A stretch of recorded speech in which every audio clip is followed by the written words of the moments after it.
So first of all, I hope most of you are going to write prelims 2026 and also mains 2026. Ante kada, that's why you had come to this workshop, obviously, right? So your first and foremost manifestation is to write mains, obviously after that interview and getting rank and getting the home cadre and getting the required service.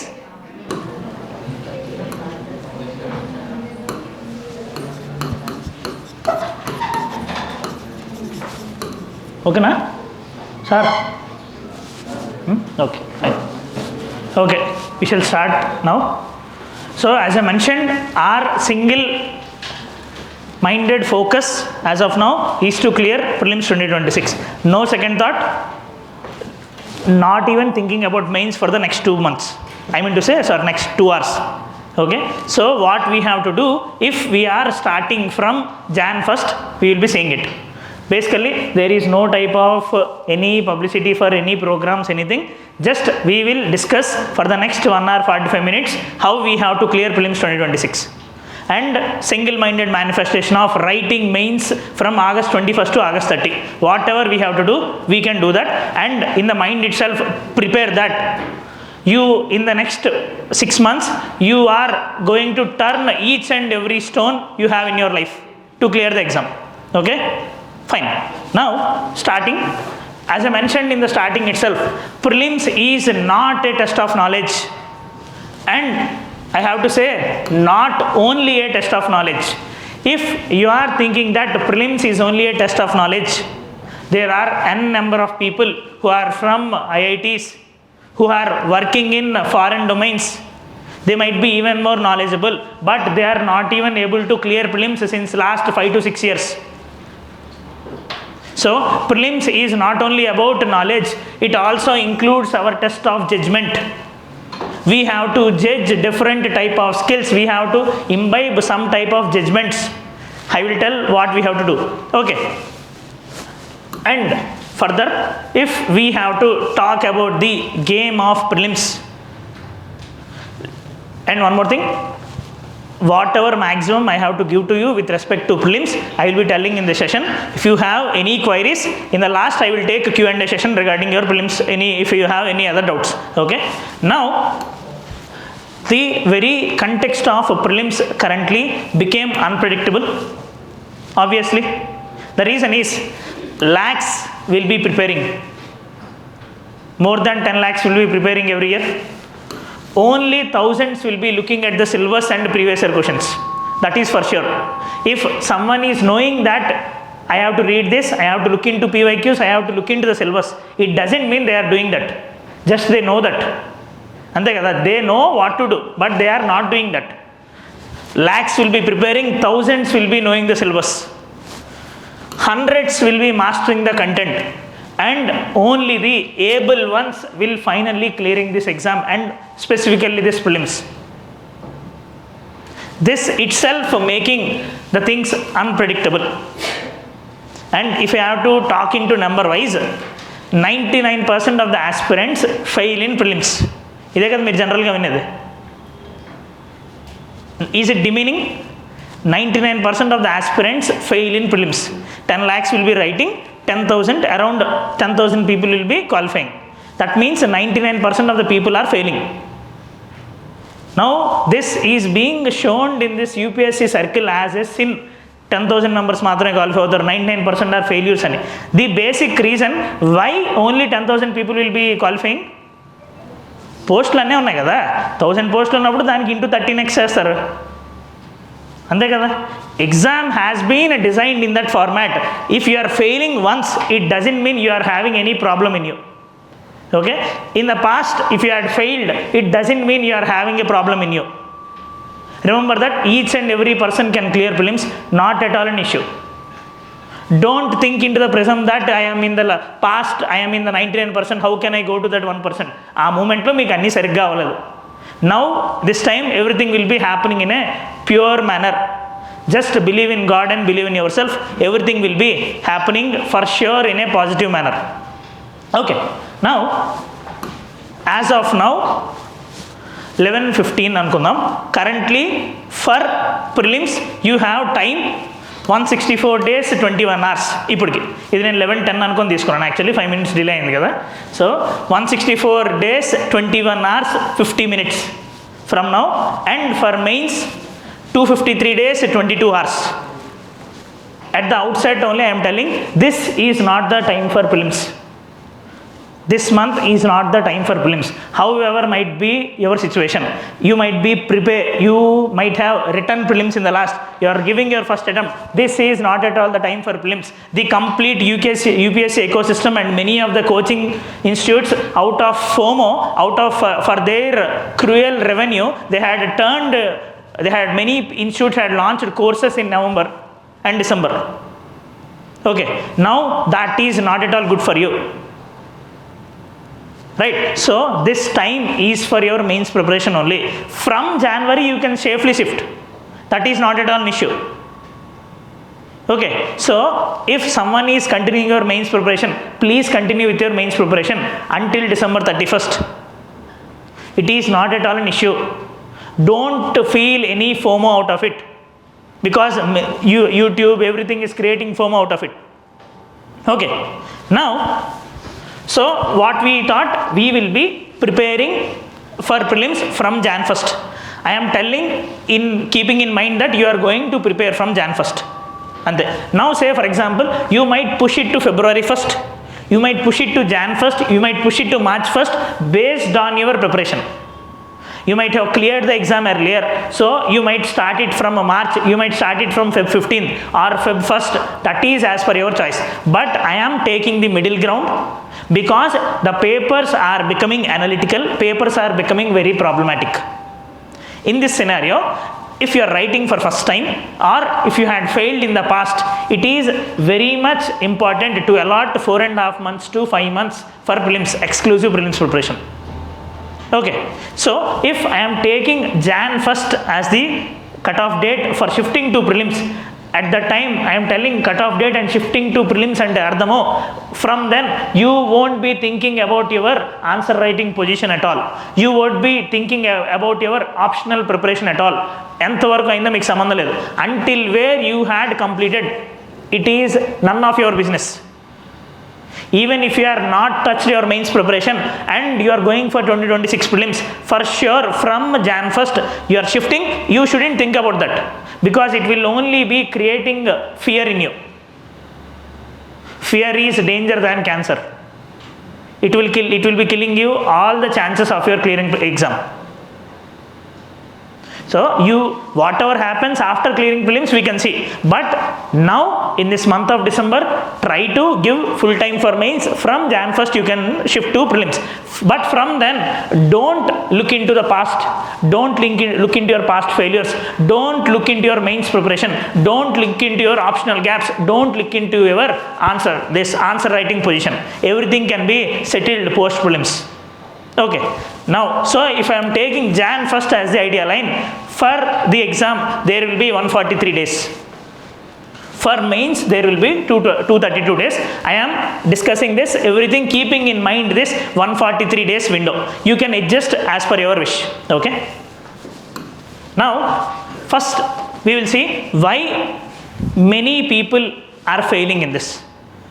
First major reason enti ante the failing, they are focusing on too many books.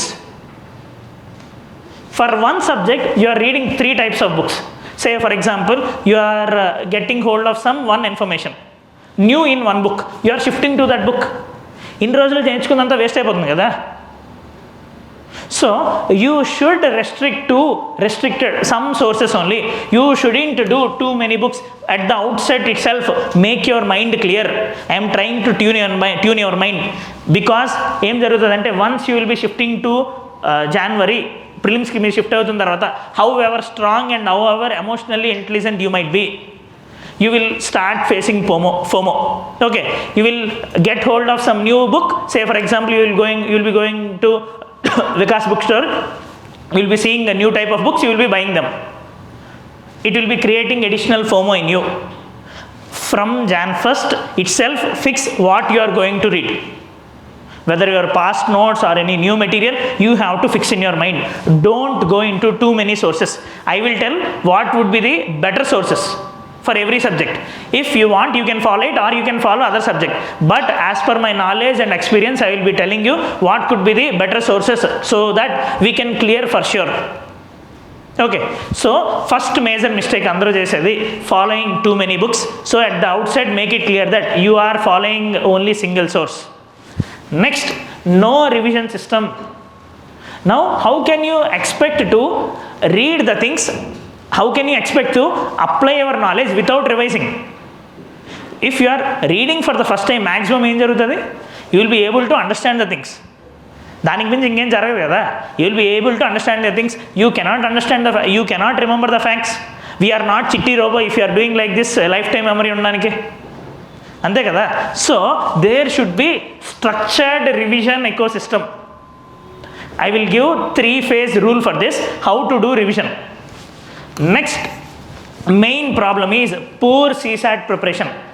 In the last 3 to 4 years, I had seen many of my friends, many of my students, and number of people who are failing in CSAT preparation, who are failing in CSAT, being max optional students, being from IIT Delhi, IIT ISM Dhanbad, IIT Madras, being from those prominent institutes, having max optional, they had failed in the CSAT preparation, they had failed in CSAT.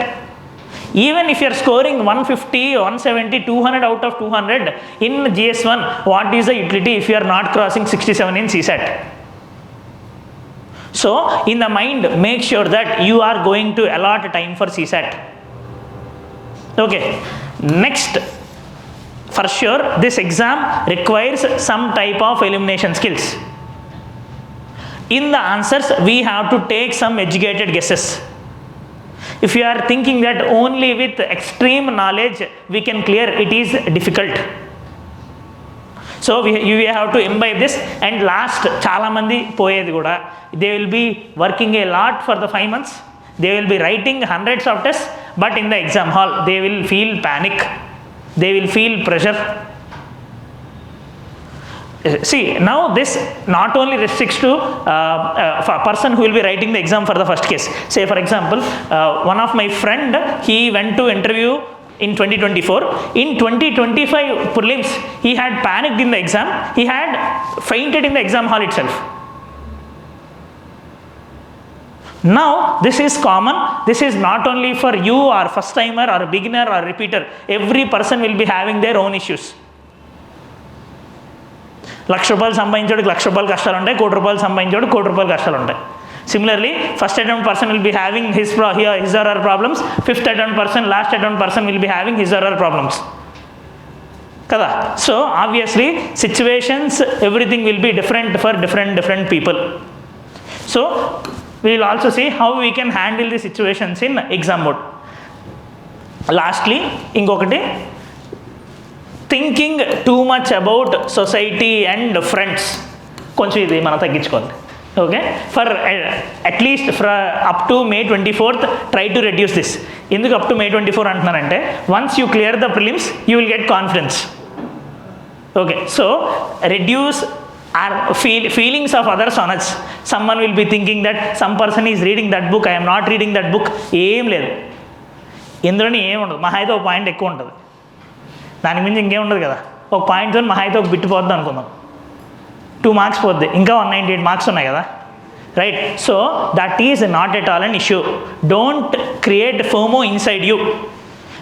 Restrict to the sources and read them repeatedly. So these are the mistakes mainly committed by the students.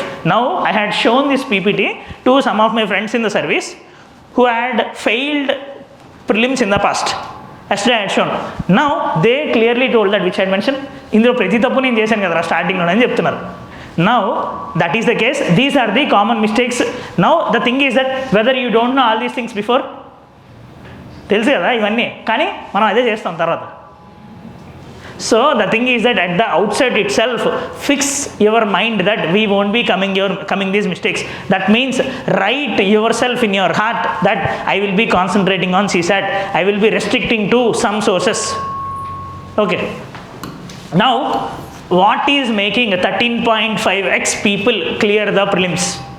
I hope you know the significance of this 13.5. If there are 1000 vacancies, generally for mains 13.5 into 1000 will be called. That means 13,500 people will be called for mains. Now, what is making them clear the prelims? So first thing, as I mentioned, they will be maintaining the minimum sources, but they will be revising the same sources.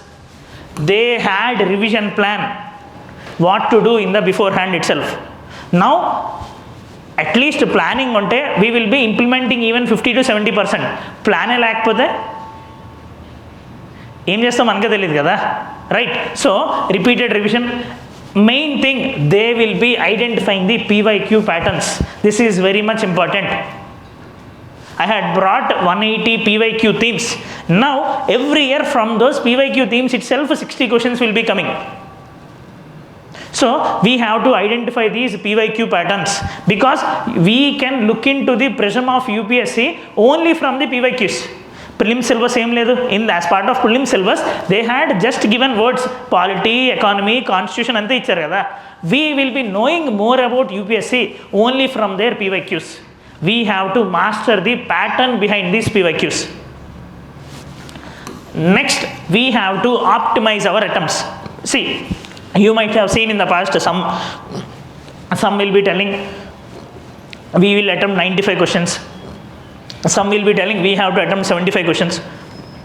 See, that is very much personal. Based on your practice in your mock test and your analysis of your performance, that should be decided, and not itself beforehand. Say for example, in every mock test you are attempting 95 questions. If question paper comes very much difficult, maybe on that day you have to attempt only 80 questions. So don't keep in the mind, but you can understand this once we will be going into next part of our discussion. We have to maintain our attempts in a smart manner. Lastly, as I mentioned, we have to maintain emotional stability for the next 5 months and also during the exam. Panic అయిపోయి faint అవ్వకుండా ఉండడానికి. Understand that once you will be going into intense preparation mode, you will feel, sometimes you might feel sleeplessness. Sometimes you might feel that ఏం జరుగుతుంది, ఏం చదువుతున్నాను, ఎంత ఉంది, ఏంటి ఇదంతా అని చెప్పి ప్రెజర్ తీసుకోవచ్చు. Now that is part of each and every person. Who will be getting the first rank in the next year will be having the same issue. Who had cleared and got the first rank last year will also face the same issues. Right? For example, the person who got first rank this year had failed prelims for first 3 attempts. If she is having that baggage for the next year, will it be possible for us to clear? Right? So we should have emotional stability. So the thing is that if these are the mistakes, these are the solutions. Right? Now, current UPSC prelims paper became somewhat dynamic. It had changed its approach. Say, if you look into the PYQs, look back side of 2016, you will be having, say, somewhat easier questions. If you look into 1999, you will see very much easier questions. SI constable papers la untai mundu. Now UPSC papers became very much conceptual. You require both analytical knowledge, factual knowledge. It became too much trap heavy. That means it is very much easier to commit mistakes. We will feel that this is correct. You will be eliminating 2 options. In that you will be picking one option that will be wrong. So UPSC became very much trap heavy. Some questions require elimination knowledge, and some questions require interdisciplinary knowledge, and some questions also require common sense. Okay, now if you have to go into the subject part, see this clearly once. Leaving all the philosophical things aside, I hope it is clear until now. If we have to look into the subject, pure subjects లోపలికి వెళ్తే మనం ఇప్పుడు నుండి we had divided our complete preparation into 13 domains, 12 for GS and 1 for CSAT. Okay, CSAT అందా పక్కన పెడదాం. We will discuss CSAT separately, how to do the things. with very minimal knowledge, you can clear CSAT. We will discuss that. Now, look into different subjects. First, polity. See, for example, since from 2009 to 2025, in the last 16 years, they had asked 216 questions. But the thing is that post 2017, the importance of polity had increased a lot. So, on an average, you are getting 15 questions.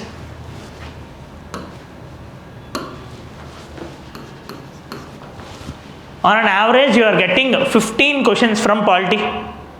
And the goodness of polity is that most of the questions will be doable. In fact, you can get 100% accuracy in polity. That means you can make 15 out of 15 correct. Now, in these subjects, what I am going to do, I am dividing these subjects into two baskets. Okay? One basket where you can maintain high amount of accuracy. In the second basket, accuracy maintenance is relatively difficult. Accuracy and, for example, if you are attempting 10 questions getting right, 100% accuracy. Only 5 questions getting right, 50% accuracy. Right. So, this polity will be part of basket 1. Basket 1. Next comes economics. Economics also is very much important subject. If you look into the past years, it also has the average of 15 questions, and maintaining accuracy in economy is also relatively easier. So, we can consider this also as part of 1. Next comes agriculture. Now, agriculture became a hazard. See, you may not here considering agriculture as a separate subject. Some will be including agriculture in economy or in geography. But considering the importance of agriculture, I am making it as a separate subject also. The thing is that agriculture questions are చాలా ఈజీగా ఉంటాయి. And the quantum of information you need to read with respect to agriculture is also relatively less. There will be only 5 to 6 domains in agriculture. If you are reading them rightly, you can easily get 3 to 4 questions correct. Okay, many people will be neglecting this. So, this will also form part of our bracket 1. Next comes international relations. IR in UPSC Prelims is relatively easier. It is not equal to IR in UPSC Mains. IR in UPSC Mains is a highly analytical country relations. India, Russia, India, China, elanti vastayi. But in UPSC Prelims, IR is highly factual. Say for example, mutual logistics agreement signed between with 2 countries recently. Darfur region is in news. It is related to which region? Right. So, basically, these are highly factual and predictable. IR questions relatively easy. So, this also we can put in bracket 1, and we will be getting around 5 to 6 questions here also. Next comes modern history, specifically modern history. You will be getting on an average 8 questions. In this also, accuracy can be maintained in a better manner. All these subjects we can maintain an accuracy of 85 to 90%. Sometimes modern history might be problematic, but it will be having an accuracy of 85 to 90%. Okay, so to say in the basket 1 and basket 2. See, I am dividing the subjects into 2 baskets based on their difficulty in the exam and how UPSC is going to ask.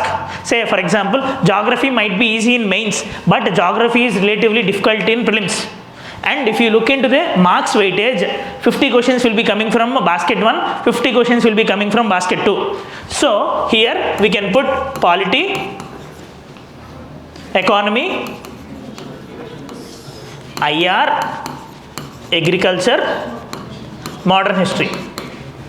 These are relatively predictable. We can get an average weightage of 50 questions. Say sometimes it might be 45, sometimes it might be 55, but on an average we will be getting 50 questions. Now, what is the reason why I had kept them in this basket 1? The reason is we can maintain an accuracy of even 100%. 80% నుండి 100% వరకు కూడా accuracy maintain చేయొచ్చు ఇందులోనే. But that is not the case with subjects in basket 2. Say for example environment, rest of history, art and culture, ancient, medieval, they can ask each and everything out of it. Geography, see, you might feel geography is relatively easier, but since last 5 years if you see, most of the times geography became unpredictable. Okay, so and science and technology also, maintaining accuracy in this is relatively difficult. Along with that, some miscellaneous sections. Okay, so all these also will be amounting to 50 questions, but it will be difficult to reach even 50% accuracy here. అంటే ఈ 50లోని కరెక్ట్గా 25 పెట్టడం కూడా కష్టమైపోతుంది. In this 50, if you are preparing properly, you can keep 45 questions correctly. దీని అర్థం ఏంటి? We have to not make even a single mistake in these subjects. We have to put additional work on it. It doesn't mean we have to leave these things. We have to maximize our output in these things. We have to minimize our loss in these things. Okay, ante ipudu for example here 50 questions, here 50 questions. If considering you are maintaining just 80% accuracy, even then you can put 40 questions correct. 40 questions correct ante 80 marks. Removing the negative marks also, you can get around 72 marks. In this you are getting 50, you are having 50 questions, just you are having accuracy of 50%. 25 questions correct hote, that means 50 marks. Removing the negative marks, you will be getting around 35 marks. 70 plus 35, 105. You are going to clear the exam, right? So we have to maximize our output here. We have to minimize our loss here. Now, based on the scientific evidence of last 15 years only, I am speaking this. UPSC hadn't changed these patterns. And the reason also is that these environment, science and tech are highly current oriented. We do not know what they will be asking. We can predict 50% of the things, but remaining 50% won't be in our hands. That is the thing I am telling. Clear until now? So in the mind you have to make sure that if you are getting any questions out of this, you should maintain 80 to 100% accuracy.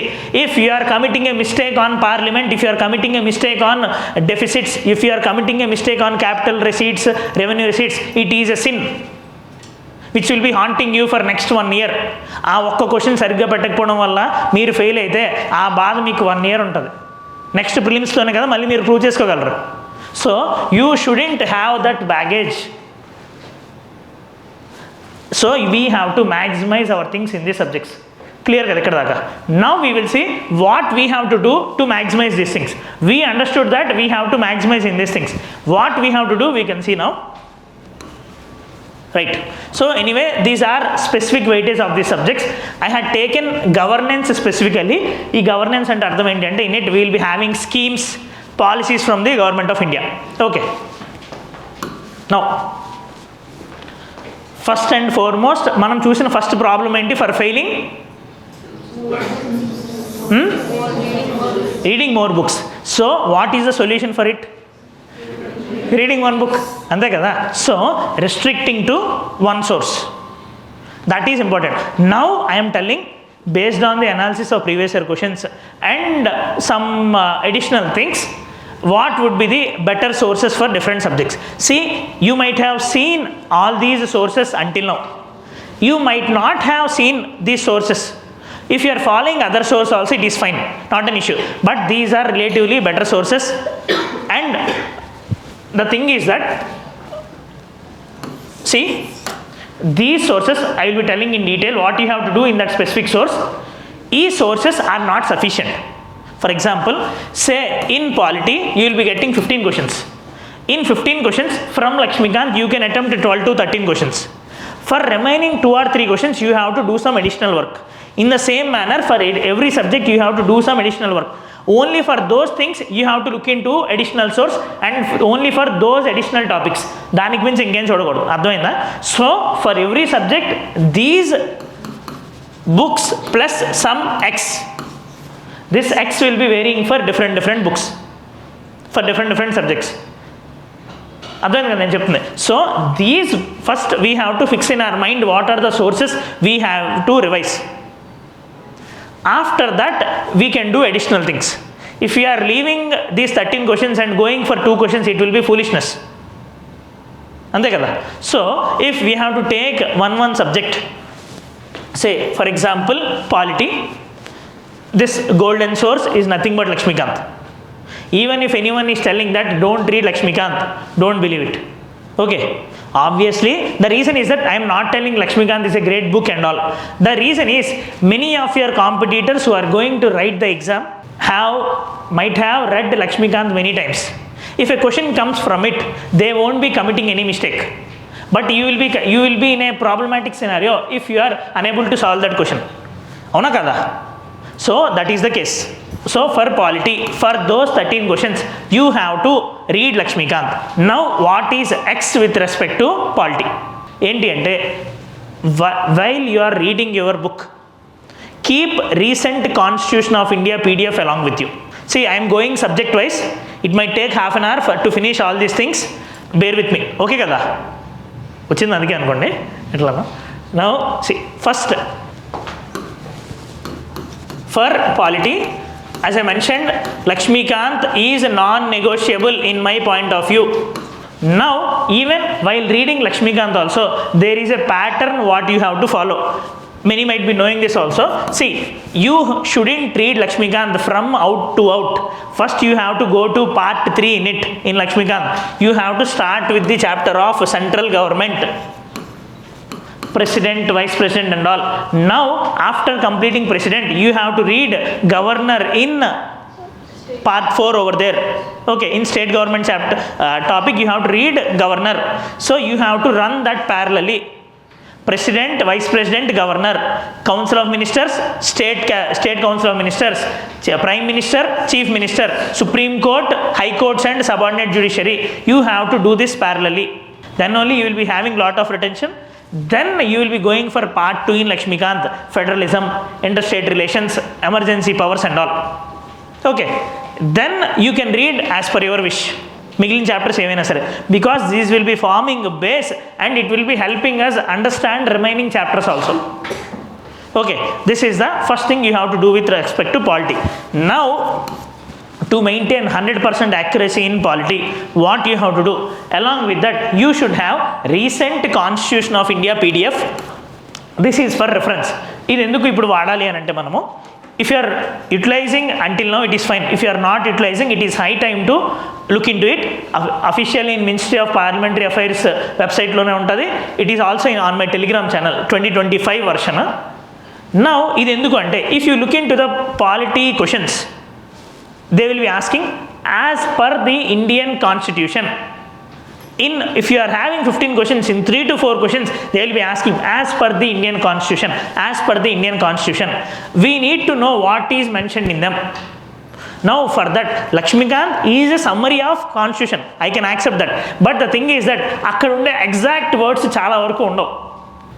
While for example, if you are reading something about pardoning powers or impeachment, go to that article over there, read the same thing here, go to that article 61 or 72 and read what is mentioned over there. Not for remembrance, what is mentioned over there. You will be able to understand that okay, only these are mentioned in Lakshmikant, some additional things have been mentioned. That means this is not directly mentioned in the Constitution. You can solve 3 to 4 questions additionally with this knowledge, and it won't be taking you much time also, and your clarity in the subject of polity will be increasing a lot if you are having a Constitution of India along with you. Okay, ఇది అయిపోయింది, ఇది బాగానే ఉంది. Now after these also we require one more source for it, if not source, some additional material for it.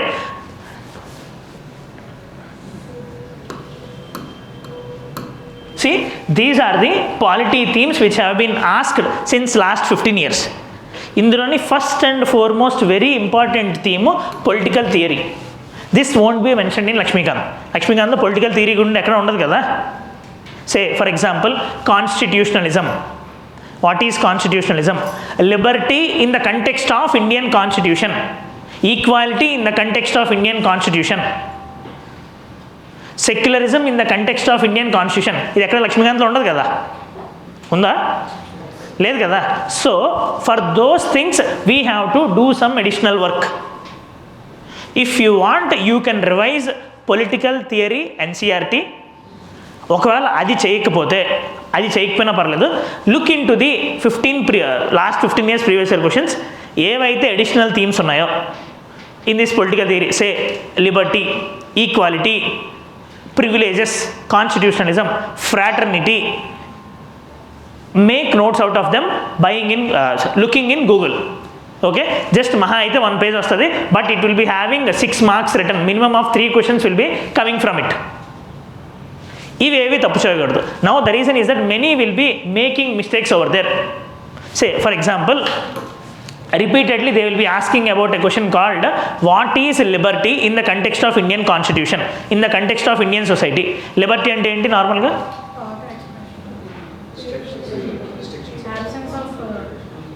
Liberty అంటే normally liberty పేరుకి absence of restrictions కదా. Now that is not at all the vision of Indian constitution. Absence of restriction అంటే that is called as negative liberty. Indian government won't be supporting negative liberty. Indian government will be supporting positive liberty. Positive liberty kada, they won't be mentioning as positive liberty. They will be mentioning as liberty in the context of Indian constitution. So liberty ante ardham enti? Capacity to do oneself fully, capacity to work oneself fully. This is positive liberty and liberty in the context of Indian constitution.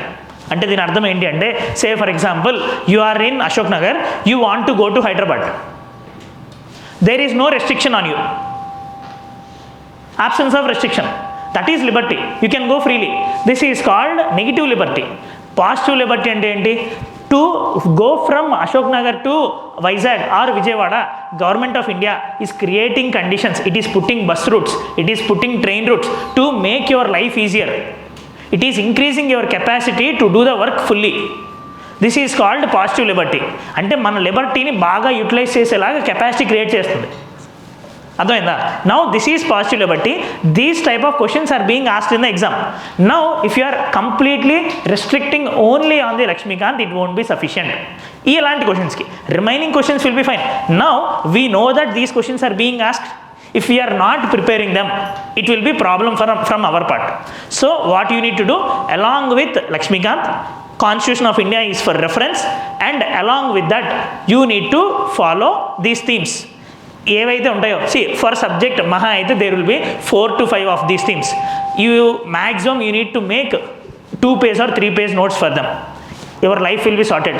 Combining all the subjects, you can find around 10 to 15 questions of them. 30 marks kada. Many won't be working in these domains. Okay, so that is the case you need to do with respect to politics. Other than this, no need of looking into anything. Okay, your life will be sorted with respect to politics. Clear with respect to politics? Next, coming into economy. Yeah. Next, coming into economy, the thing is that, see, economy itself has a weightage of 15 to 20 questions. If we have to look in, add those schemes and agriculture, it will be amounting to 25 questions. అంతే కదా. So 15 to 25 questions weightage. Now the thing is that many people will be feeling problematic in economy. But if you look into the themes, those are very much restricted. Questions will be asked from the repeated themes repeatedly in economy. If you are having a limited source for those 14 chapters of economy, your life will be done. Now, economic specific ga em cheyali? Say, for example, these are the themes generally being asked in economy. I will share the PPT, not an issue. Okay? No need to write. Now, with respect to economy,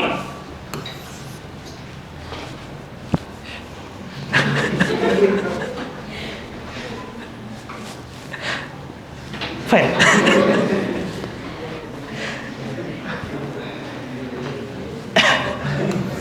Okay, fine. With respect to economy, the thing is that, as I mentioned, we can get 15 to 25 if you are including schemes and agriculture also. Now, Generally for economy, as Lakshmikant, there is not single source, there are n number of sources, but all these sources are equally good. Say for example, if someone is reading Ramesh Singh, someone might be reading Vivek Singh, someone might be reading Nitin Singhania. Ramesh Singh and Vivek Singh are not brothers. Okay, fine. And there is one more book called Sanjeev Verma. Jayant Parikshit had written one more book. Vibhash Jha had written one more book. Right?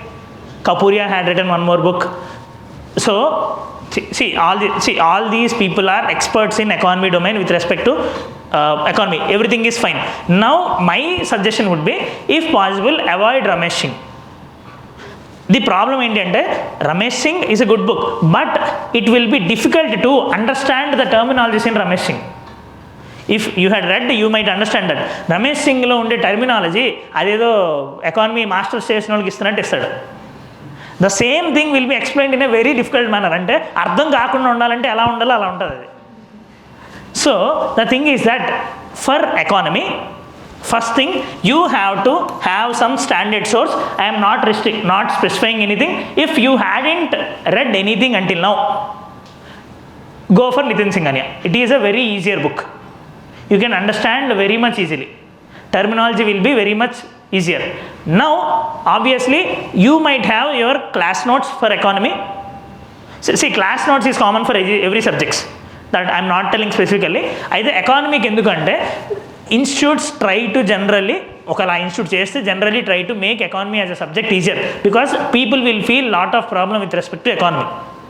Now, say for example, depreciation aina, forex market, many will be feeling confused in it. Capital receipts, revenue receipt and all. If it has been taught properly, this should be the most easiest subject. మీరు విన్న వాళ్ళు ఎలా చెప్పారో నాకు తెలియదు కానీ, if you are having your class notes, it is fine. Along with that, you should have one standard source. But along with that, similar to Akhil, Nitin Singhani is fine. Similar to polity, where we had identified those themes, for economy also we need to have some additional sources. First thing enti ante, you should have budget and economic survey. Remember, only budget and economic survey of the year you are going to write. See, now budget, which budget you will be reading? If you are writing 2026, it means you have to read the budget 2026-27, which will be released on February 1st. No second thought in it. Even if you are reading a summary of it is sufficient. Take one good summary, that is fine. Chadavali, idi chadavali, emi avasam ledhu. Summary is more than enough. Next, economic survey. Economic survey of that year, no, and that also summary.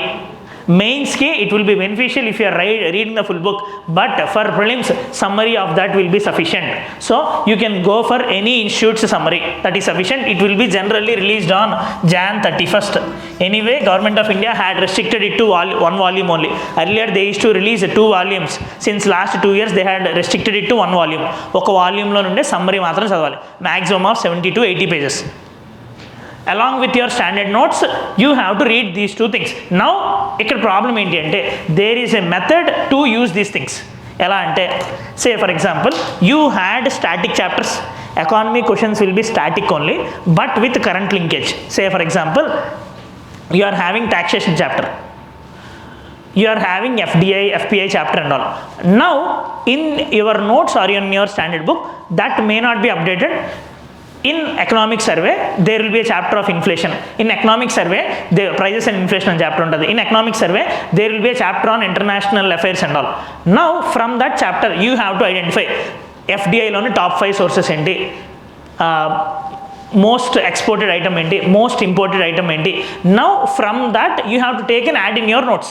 That means in game avasam ledhu. Similarly for tax, fiscal deficit and all, in the chapter 1 state of the economy itself, they will be mentioning what is the fiscal deficit position, what is the current revenue receipts anta ivanni anta. Now you have to take that data and add to your notes. With that it will be done. Now ikkada enti anante, in the current economy questions, 1 or 2 questions will be static. Third statement anedi dynamic istaru. For that you need knowledge of them. Similarly, in budget, you will be in the, if take any institute summary, or if you can read the summary of PIB or PRS, that is also fine. Now in the budget document you will be having a last page related to how government of India is getting 1 rupee, how it is spending 1 rupee. అంటే 1 rupee ఎక్కడి నుండి వస్తుంది, సే for example 22% from indirect taxes, corporate tax, GST. That order is important. This order will be changing every year generally. So you have to take that and add to your notes. For example, in the budget, if they had introduced a new tax like angel tax, dividend distribution tax, you have to add them into your notes. So here you need to read both current affairs and static part integratedly. In your notes, just you need to add these things. Okay, I am not telling about specific current affairs, I will deal it separately. Okay, so economy వరకు మీ standard book, మీ notes ఈ రెండు. Okay, other than that nothing is needed. And for schemes you need not refer each and everything. In governance we can discuss that. Economy clear కదా? Now why I had started with polity and economy, these two itself will be having 35 questions and you can write, you can make them correct up to 32. Okay, so అక్కడే మీరు 70 marks వరకు వెళ్ళిపోవచ్చు, right? So 2023 general category cut of ఎంత? 75. 2023 general category cut of is 75. Okay, say for example 2025 ఇంకా రాకపోయినా general it is assume that it will be around 88 to 92. Last year it is 87. 2024 it is 87. 2023 it is 75. Before year it is 88 again. That before year there is 92. In the last 5 to 6 years cutoff is between 85 to 100 only. So if you are accurately trying to maintain the accuracy which we had maintained, it is more than sufficient. With our things you can even easily write forest service also. Forest service cutoff will be generally plus 15 of CSE cutoff. 85 దీనికి ఉంటే 100 దానికి ఉంటుంది, 75 ఉంటే 90 ఉంటుంది, 90 ఉంటే 105 ఉంటుంది. So with this things we can easily clear our exam, even forest service also. కాకపోతే first thing ఏంటి, we have to restrict our sources. Restrict చేయడం అంటే బుక్ను ఒక దగ్గర ఉంచేసుకోవడం కాదు. We have to read that repeatedly, not looking today we had read in Nitin Singh అని and tomorrow I will be reading in Ramesh Singh కాకుండా we will be reading that same subject repeatedly, same book repeatedly. This is with respect to economy.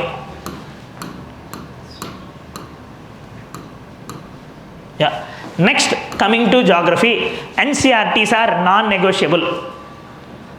For sure, మీరు ఏం చదివినా సరే NCERTs అనేవి చదవాల్సిందే. Probably from 6th to 12th, if you hadn't done 11th and 12th are mandatory. 6th to 10th ఎలా ఉంటుందంటే base build చేస్తూ ఉంటుంది. సే for example in 6th class they will be telling A to E. In 8th class they will be telling F to M. In 10th class they will be telling N to Z. So they will be building block, so it will be like very much easier thing. Geography NCERTs నుండి చేయడం అనేది చాలా important. Now whether NCERTs will be sufficient? No.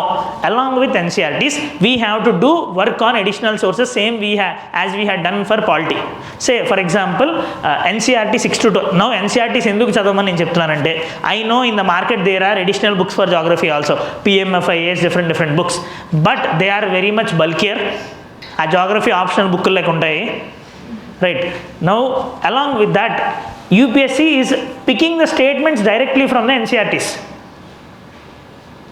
So for example in 2023 geography 7 questions have been picked directly from the NCERTs, even grammatically. అది scientific nature కదా, so ఆబ్వియస్గా mistakes ఉండకూడదని expect చేస్తారు.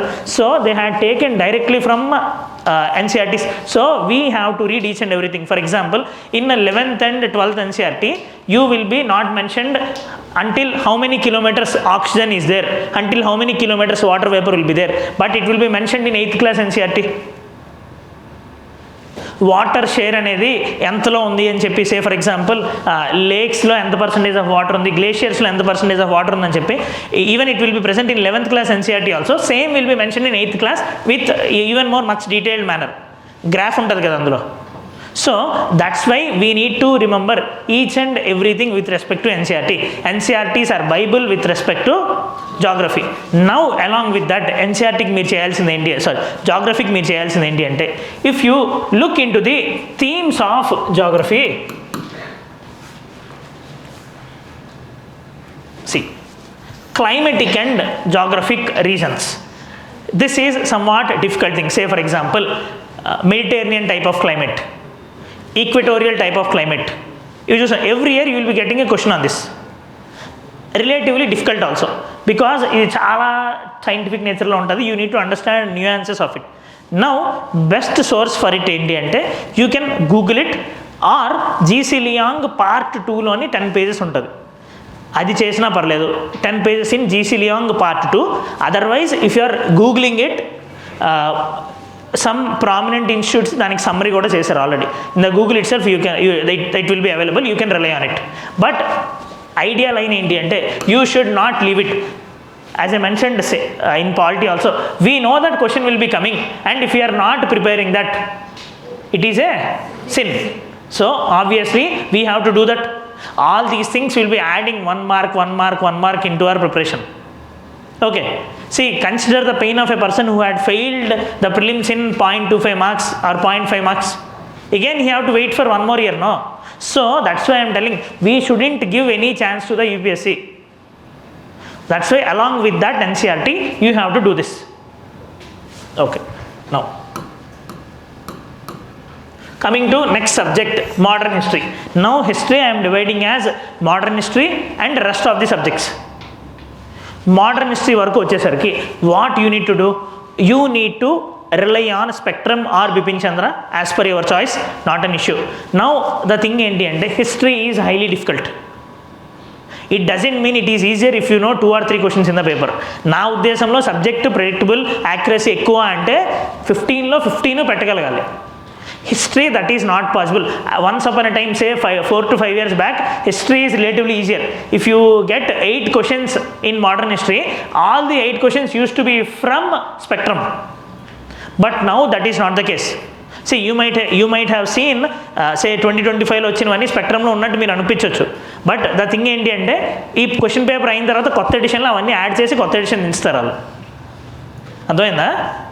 Every year they will be adding the questions which have the content of the questions which have been asked in the exam, and they will be launching new editions. That is the reason you might feel everything is there in the spectrum, but that is not the case. That's why history ఎప్పుడు కూడా కొత్త edition వస్తూనే ఉంటుంది.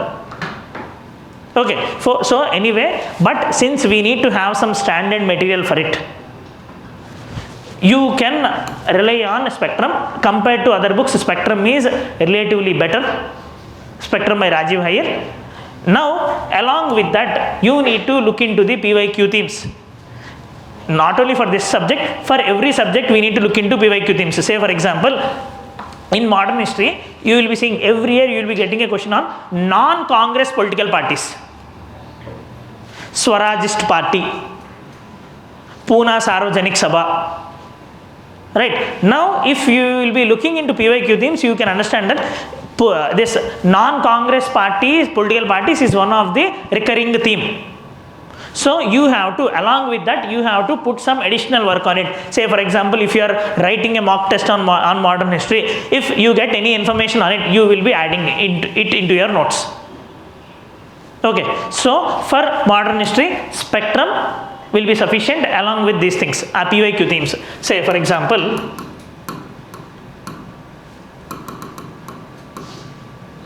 yeah, so if you look into modern history, say non-Congress parties are being asked regularly, socio-religious reform movements have been asked regularly. You have to put some additional work on it. Press, different newspapers being asked regularly. So these type of themes we have to put focus. Okay, next,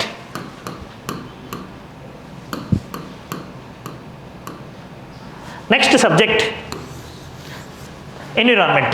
Most diciest of all the subjects. Problem ఏంటి అంటే, you will be getting 15 to 20 questions in environment, but it will be very much difficult to put even 10 questions correctly. Problem ఏంటంటే, మనం పెడతాం కానీ తప్పు అవుతాయి. పెట్టడం easy ఎగ్జామ్లో ఎన్విరాన్మెంట్, నేను అన్నీ తెలిసినట్టు అనిపిస్తాయి, బట్ బయటకు వచ్చిన తర్వాత అవి తప్పులు అవుతాయి. ఎందుకంటే as a subject environment is that like that. Pollution గురించి చూస్తే మనకు అన్నీ తెలుసు అనుకుంటాం, కానీ అక్కడ డిఫరెంట్ ఉంటుంది. So maintaining accuracy in environment is difficult. Now for environment, since we have to have one material, static and more current affairs ఇక్కడ ఉంటాయి ఎన్విరాన్మెంట్లోని. If you are getting some 15 questions, 5 will be static, 10 will be current. That is the reason it is becoming problematic, and they will be asking what and what meaningless questions ఎన్నెన్నో అడగడానికి scope ఉంది. Now we cannot do each and everything in this race. అందుకనే మనం basket 1లో ఉండేవి maximum చేస్తాం.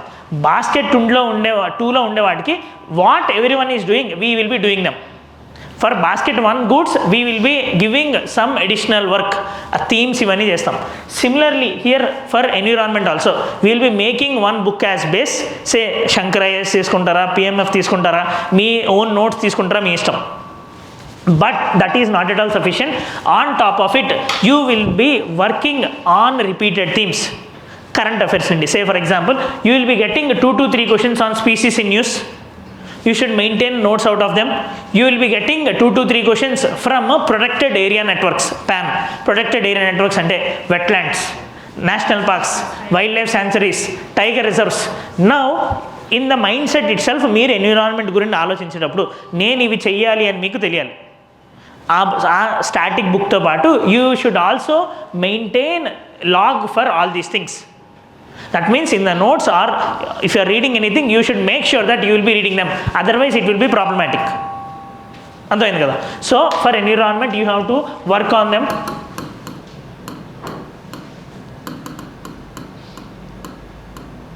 Say for example, every time species is being asked. Say for example, protected area networks, wetlands type of things are being asked. Every time you will be having a question with respect to marine ecosystem.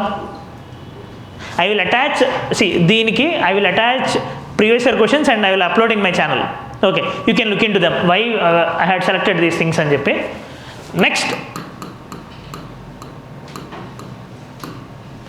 Next, coming to agriculture, you need to Google it. No other option for us. But good thing ఏంటంటే it is very much restricted. You will be getting a question on MSP. You will be getting these subsidies. So identifying these themes, 5 to 6 themes are there, I had mentioned over there. You will be making notes out of it, digitally or offline notes. So I mean soft notes or hard notes of your choice. Coming to science and technology, this after environment I consider science and tech as the difficult part. The reason enti ante, even this will be getting 12 questions.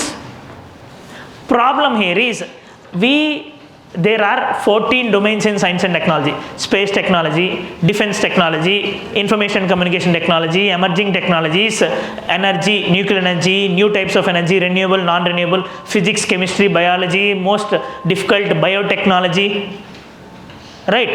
So vaccines, we need to work on lot. Now దానికి ఏం చేయొచ్చు అని అంటే, you should have strong strength in static part. అందరూ miss చేసేది ఏంటి అంటే science and tech అంటే కరెంట్ అఫైర్స్ అనుకొని వదిలేస్తున్నారు. That is the reason for loss of marks here. Current affairs alone won't give you marks. Just restricting on PD 365 for science and technology is not sufficient. You should have static knowledge. Say for example, in 2023 they had asked a question about Agni 5 and BrahMos, which is cruise missile and which is ballistic missile. Now if you know about cruise missile and ballistic missile knowledge, you can write it.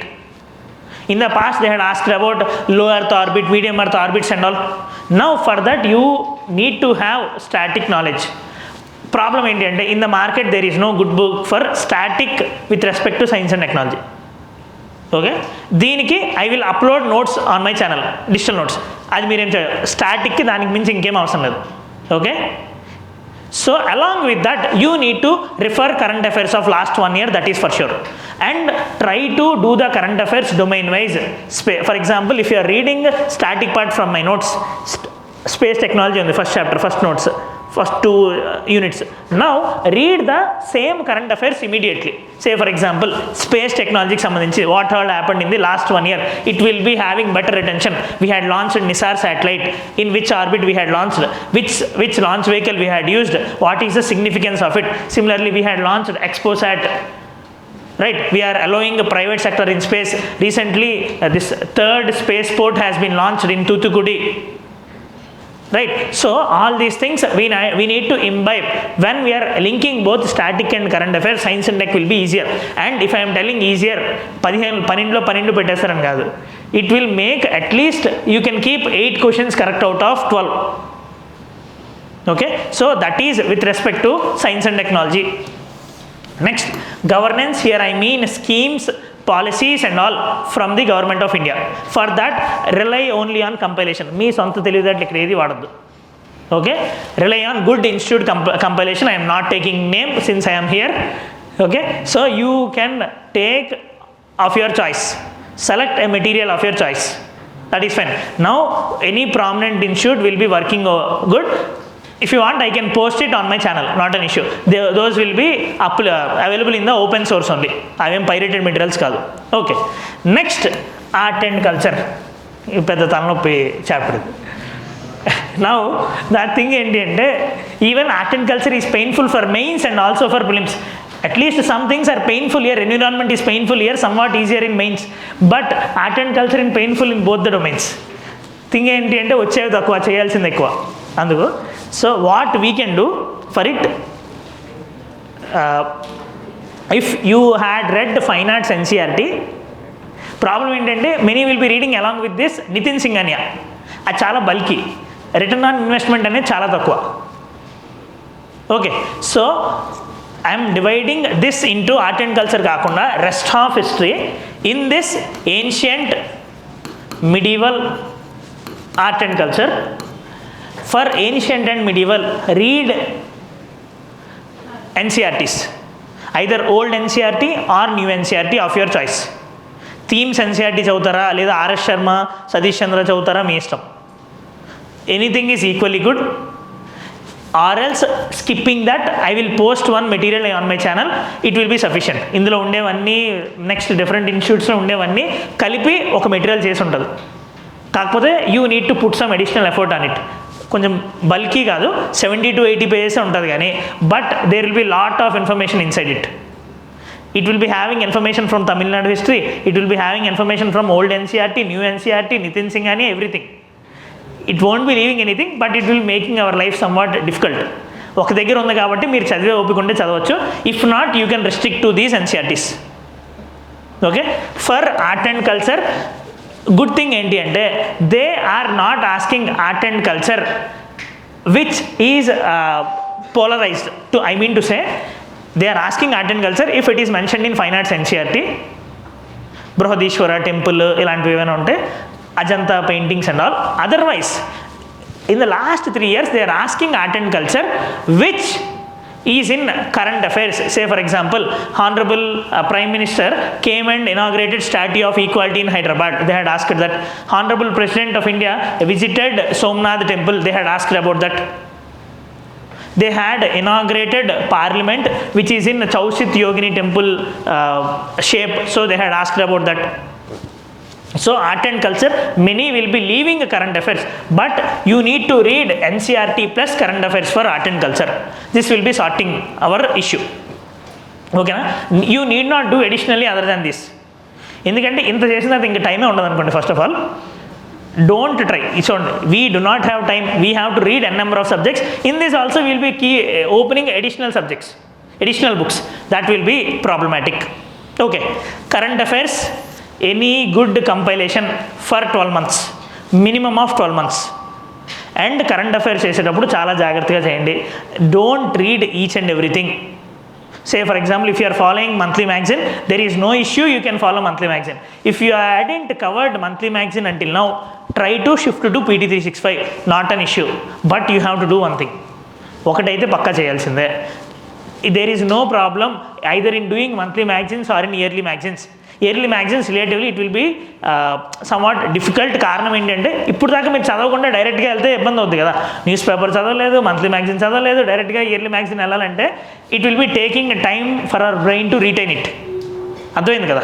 So if you had done with news paper and you are doing yearly magazine, not an issue. If you are done with monthly magazine, you can skip. ఇది ఏది చేయకపోతే ఏది అవ్వదు అనుకోండి. You have to do at least one of them, minimum of 12 months. Okay, preferably 12 months, preferably 18 months, minimum of 12 months. Now ఇక్కడ 18 months ఎందుకు అని అంటే, if we look in to the dissection of current affairs, mainly current affairs will be asked from the 12 months.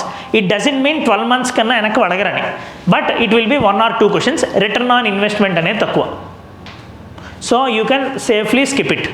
If you are having time after doing all these things, you can do that. Okay, I hope it is clear with respect to sources. First part okay fine, sources. Next thing మనం ఏం చెప్తున్నాము, revision. Can I continue? If anyone want to go you can go. అంటే ఎక్కువ time అనిపిస్తుంటే option లేదు, నేను మొత్తం క్లియర్గా చెప్పాలంటే ఈ మాత్రం చేయాల్సిందే. Next, so we had fixed in our mind sources. Now see, remember, if you are not following the sources which I am telling, it is also fine. If you are following a single institute source, that is also fine, but read only that. Problem ఏంటంటే మనం అది కాకుండా అన్నీ చేస్తాం. Now you will feel that I will be doing only one, but when you will be in the midst of your preparation in prelims, మార్చ్లో వెళ్ళేసరికి FOMO వస్తుంది. Our friend beside above everyone, పక్కన ఉన్నాడు, వెనకున్నాడు, పైన ఉన్నాడు, కింద ఉన్నాడు, మొత్తం అందరూ డిఫరెంట్ చదివేసరికి మనకి ఫోమో క్రియేట్ అయింది. So don't do all of these things. I had one of my friend, he will be going to the bookstore and he will be purchasing one book. Tomorrow if there is new book, he will be purchasing all these things. Now he won't be opening any books. So restrict to one book. ఎందుకు అలా అవుతుందంటే, if you are buying new book, you will be seeing some additional content. అది చూసి భయం వేస్తుంది first. Same words, same topic will be mention differently in different books. Content సేమే ఉంటుంది, different నోషన్లో mention చేస్తారు. మనము అది చూసి ఏంటిది కొత్తగా ఉందనే ఫీలింగ్ వస్తే భయం వేస్తుంది, వదిలేస్తాం. యూట్యూబ్ ఓపెన్ చేస్తాం, ఇన్స్టాగ్రామ్ ఓపెన్ చేస్తాం, అది కిలోమీటర్లు వెళ్తుంది, ఇంకా సబ్జెక్ట్ పక్కకి వెళ్ళిపోద్ది, అంతే కదా. So rather than that, restrict to one subject, things will go smoothly. And these thematic study. ముందు ఒకసారి థీమ్స్ నేను చూపిస్తాను. See, remember, these are the themes. I will attach questions along with them. You can understand on the PDF. For example, political theory అంటే నా ఉద్దేశం ఏంటి, these constitutionalism, liberty, equality, these type of questions are being asked. Similarly, for example, they are asking one question for sure on local self government. They are asking one question for sure on constitutional bodies and non-constitutional bodies. You cannot skip them. Okay, now ఈ themes మనం identify చేసి, you can follow this or you can identify on your own చేసి, we need to work on them. Second time, first time మీరు చదివేస్తారు కదా, second time when you are reading, you should make sure that these are not left in your revision. some things you might have left, but these things must not be left out. అది మీరు చూసుకోవాల్సింది. ఎందుకంటే దీని అర్థం ఏంటి, మిగతా వాటిని రావని కాదు, from these there is high probability to be coming in the exam. Now what you need to do for these repeated themes ki, until now I didn't told you to make notes out of anything. It would be better if you are making notes. ఒకవేళ time లేదు అంటే you should make notes of at least repeated themes. For example, say we know that constitutional bodies, non-constitutional bodies question will be coming. You can make crisp notes like this, charts, tables. For example, emergency powers అనేది ఉంది, emergency power గురించి ఒక notes, ఒక page chart చేసుకోవచ్చు. Now you should make notes only for these type of repeated themes. Now ఎగ్జామ్లో maximum అడిగేది ఇదే కదా, దీనికి మించి అడగడానికి లేదు, be it for finance commission, GST council, anything. So whatever possible for those type of things we need to make notes which are for repeated. Each and ఎవ్రీథింగ్కి notes చేసుకుంటే మీకు టైం అనేది సరిపోదు, that is for sure. Try to do notes for repeated things. Okay, that is the thing you need to remember.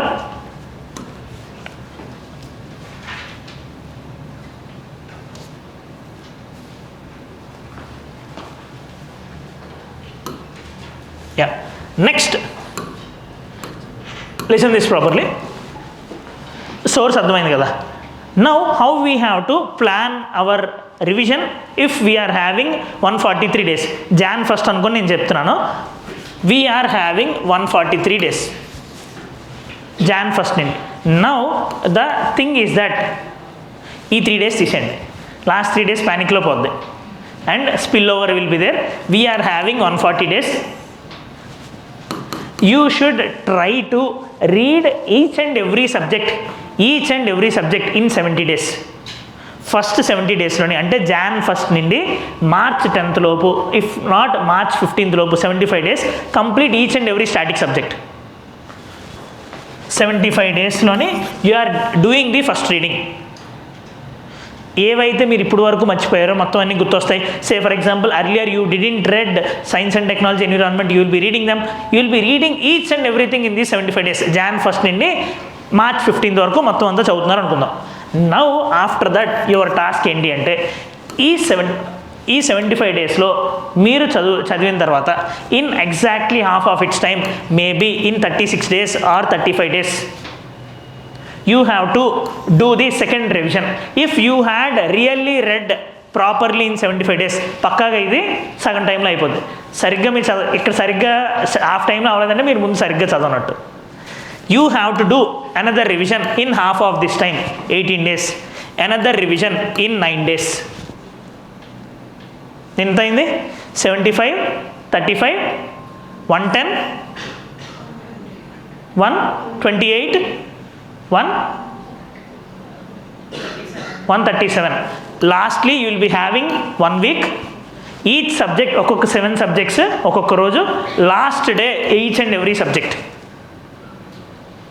Last day ప్రతి దాంట్లో themes మొత్తం అన్నీ మనం చదవాలి.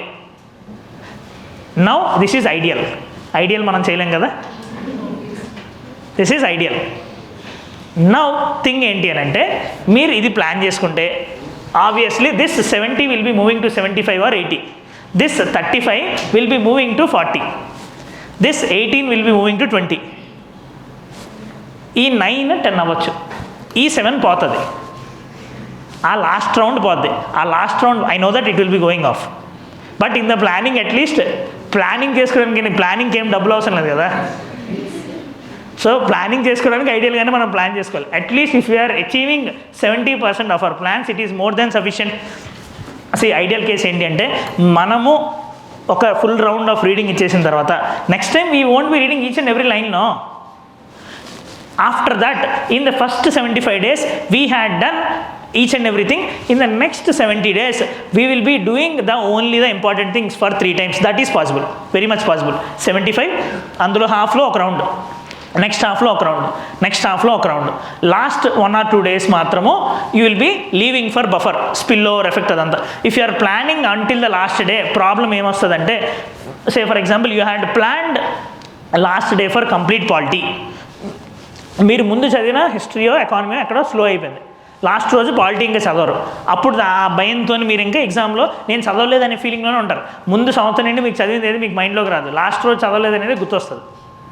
So what you need to do over there, you need to keep 2 days or 3 days buffer in the last. ఏది పెట్టకూడదు.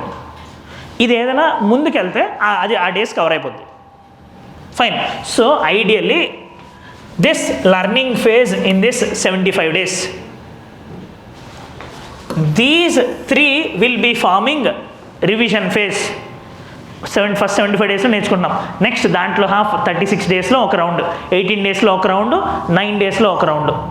That is possible. Even in 9 days అనుకున్నా సరే you are going to read in the initial 75 days. It means you are allotting 1 week for each and every subject. పెద్ద subject అయితే 10 days, చిన్న subject అయితే 3 to 4 days. In this 35 days, half of that you are giving 5 days for each subject. In the 18 days, you are giving 3 days for every subject. In 9 days, you are giving 1 day for every subject. But this is essential. ఒకసారి చదివితే గుర్తుండిపోద్ది అంటే నేను చెప్పినట్టు మనం Chitti robot కాదు, ఏ machines కాదు, corrupt అయిపోద్ది మైండ్ ఒకసారి చదివేసి ఉంటాయి. Okay, so obviously we require to do revision. I am not at all telling prelims is easier, prelims easy అని చెప్పట్లేదు, కానీ ప్రిలిమ్స్ డూయబుల్ అని చెప్తున్నాను. ఇఫ్ యు ఆర్ ట్రైంగ్, ఇంత చేసిన తర్వాత క్లియర్ చేయమని చెప్పండి, ఇంత కష్టపడిన తర్వాత ఆబ్వియస్గా క్లియర్ అవుద్ది కదా. If you are not making the mistakes obviously we can clear. Problem ఏంటంటే ఇది చేయాలని అందరికీ తెలిసి చేయరు అంతే. Next most important thing is testing phase. So ఇది అర్థమైందా, ఇది learning phase and revision phase. For sure మీ మైండ్లో ఏముండాలి అంటే 4 revisions including the first one, 4 times మొత్తం సిలబస్ ఆ 5 monthsలో చదవాల్సిందే. మీకు ఇంకొక ఆప్షన్ అనేది లేదు. You have to read.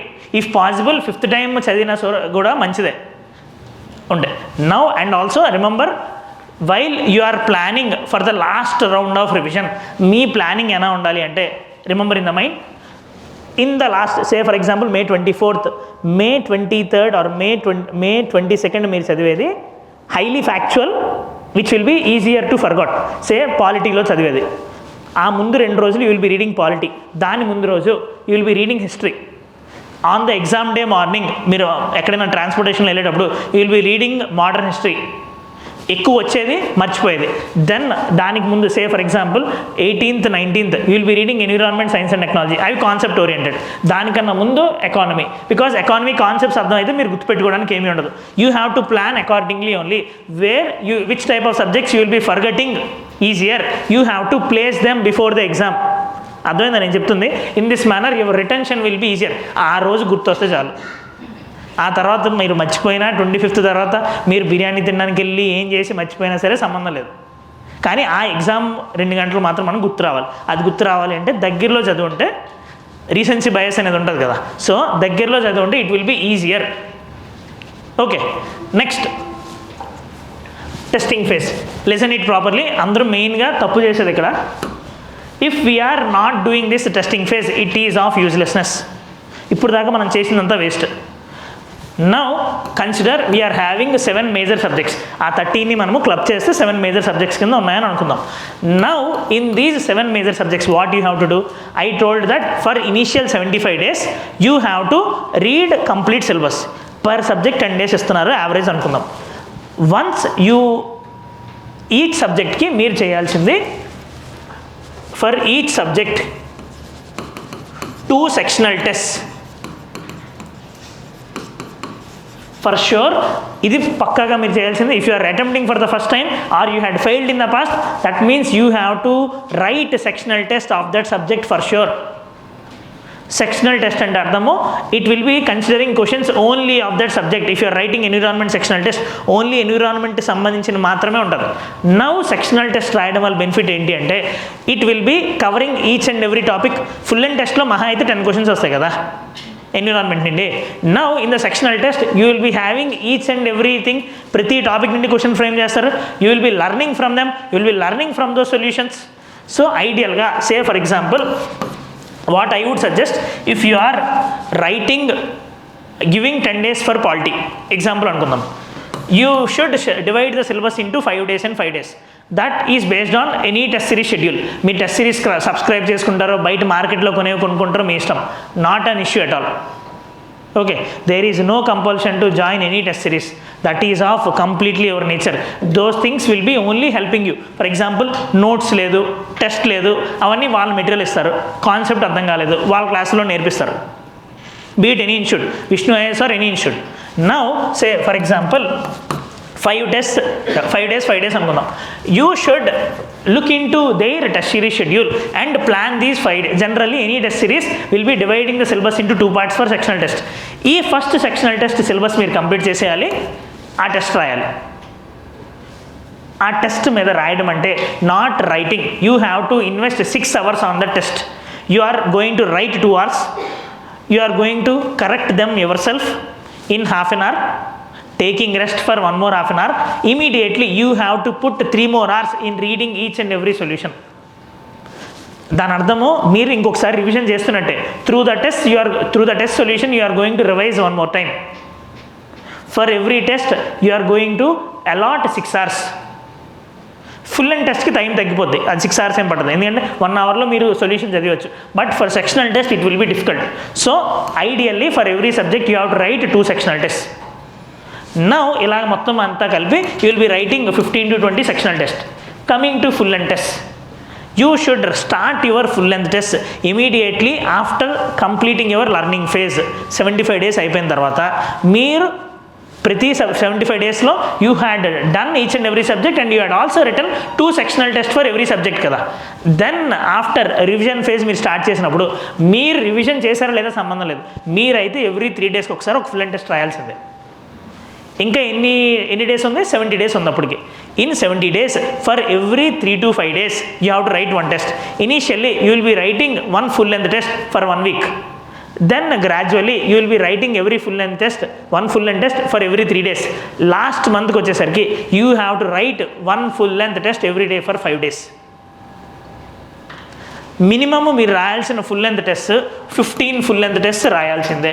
That is for sure. ఎందుకంటే you should get capability to write 100 questions. ఆ ప్రెషర్ అనేది మీరు ఫీల్ అవ్వాలి. And whatever test you are writing, you are write in an exam conditions. Test సెంటర్కి వెళ్తారో, మీరు స్టడీ హాల్లో చదువుతారో, ఇంట్లో చేస్తారో లేదు అంటే ఎలా అయినా పర్లేదు, but you have to right in 2 hours simulated environment. మధ్యలో 1 hour అయిన తర్వాత ఇన్స్టాగ్రామ్ ఓపెన్ చేసి దానికి సొల్యూషన్ చూసి 50 క్వశ్చన్స్ అయిన తర్వాత ఇది కరెక్ట్ రాసినా లేదా చెక్ చేయడం అవన్నీ కాదు. You are not doing these things for any one. మీ పేరెంట్స్ కోసమో ఎవరి కోసమో కాదు, మీకోసం మాత్రమే మీరు చేస్తున్నారు. So you have to write that. Final ఎగ్జామ్లో మనకు ఫోన్ ఉండదు కదా, అందుకు మనం ఫోన్ లేకుండా ఎగ్జామ్ రాయాలి. So 15 full length test. Now the catch in this 15 full length test ఏంటి అంటే you might be following sectional test. See, నా సజెషన్ సెక్షనల్ టెస్ట్ ఒక ఇన్స్టిట్యూట్దే ఫాలో అవ్వండి.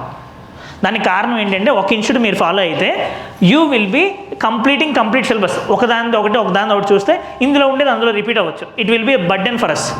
Follow one institute's test series. Now along with that ఈ 15 full length టెస్ట్లోని ఏదైతే institute test మీరు follow అవుతున్నారో 10 you have to write from that institute. Remaining 5 you have to select 1 from each institute. ఓపెన్గా దొరికేవి in the last 1 month and 2 months every prominent institute will be keeping open test year. Go and write those open test. ఎందుకంటే మీరు అప్పుడు దాకా exam ఎన్విరాన్మెంట్లో రాయకపోయి ఉండొచ్చు. You can go and write open test. Forum will be keeping, insights will be keeping, Vishnu IAS will be keeping, every institute will be keeping open test. Right at least 5 tests. దానికి కారణం ఏంటి అని అంటే you will be getting habituated to the question making of Vishnu IAS if you are writing following that. మనకి Vishnu IAS test రాయడం కాదు important, exam clear చేయడం important కదా. సో అలాంగ్ విత్ దట్ మనం ఫైనల్ ఎగ్జామ్లో అదే టైప్ ఆఫ్ థింకింగ్ని అలవాటు చేసుకుంటాం. We have to come out of it. Forum will be having 1 type of questioning, Vision will be having 1 type of questioning, Vajiram will be having 1 type of questioning. ఇలాగ different ఒక్కొక్క paper ఒక్కొక్క షాక్లా ఉంటుంది. Final UPSC paper will become another shock. మనం దానికి అలవాటు పడిపోతాం. మనం ఫైనల్ ఎగ్జామ్లో చాలామంది ఇబ్బంది పడడానికి కారణం అదే. They will be habituated with Vision type of asking. Vision నేను క్వశ్చన్ చూసి కావాలంటే ఇది క్వశ్చన్ చదవకుండా కూడా ఆన్సర్ పెట్టచ్చు. వాళ్ళు సేమ్ మెథడాలజీ ఫాలో అవుతారు. ఓకే, మొత్తం వాళ్ళు ఉండే 35 టెస్ట్లోని కానీ 25 టెస్ట్ కానీ 30 టెస్ట్ కానీ ప్రతి దాంట్లో వాళ్ళు ఫాలో అయ్యేది same methodology. So we will be looking at the same traps in the UPSC paper. UPSC పేపర్లో డిఫరెంట్గా ఉంటుంది. So when you are following different things, what will be happening? We will be habituated to these type of shocks. Next thing ఏంటి అంటే after these 15 full length test రాశారు, 15 to 20 sectional test రాశారు. Last thing exam for example on May 24th you should stop writing these outer test from May 16th it self. 1 week ముందు మీరు ఆపేయాలి. 1 weekలోని last ఎఫ్ఎల్టీస్ అనేది మీరు రాయకూడదు. That is for sure. FLTs అని అలవాటు చేసుకోవాలి. లాస్ట్ 1 weekలో ఏం చేయాలి మరి? In the last 1 week you have to write each and every previous year question test in the test format. అంటే 2023 పేపర్ రాయాలి, 2024 పేపర్ రాయాలి, 2022 పేపర్ రాయాలి. At least last 5 years 5 days. ఇది ఎందుకు అంటే we will be getting habituated to UPSC's style of asking attempting the question. వాళ్ళు ఎక్కడ only అని అంటారు, ఎక్కడ ఎలా అంటారు, పాలిటీలో ఎలాంటి క్వశ్చన్స్ అడుగుతారు, ఎక్కడ ఎలాంటి కరెంట్ అఫైర్స్ రావడానికి ప్రతిదీ మనకు అలవాటు అయిపోద్ది.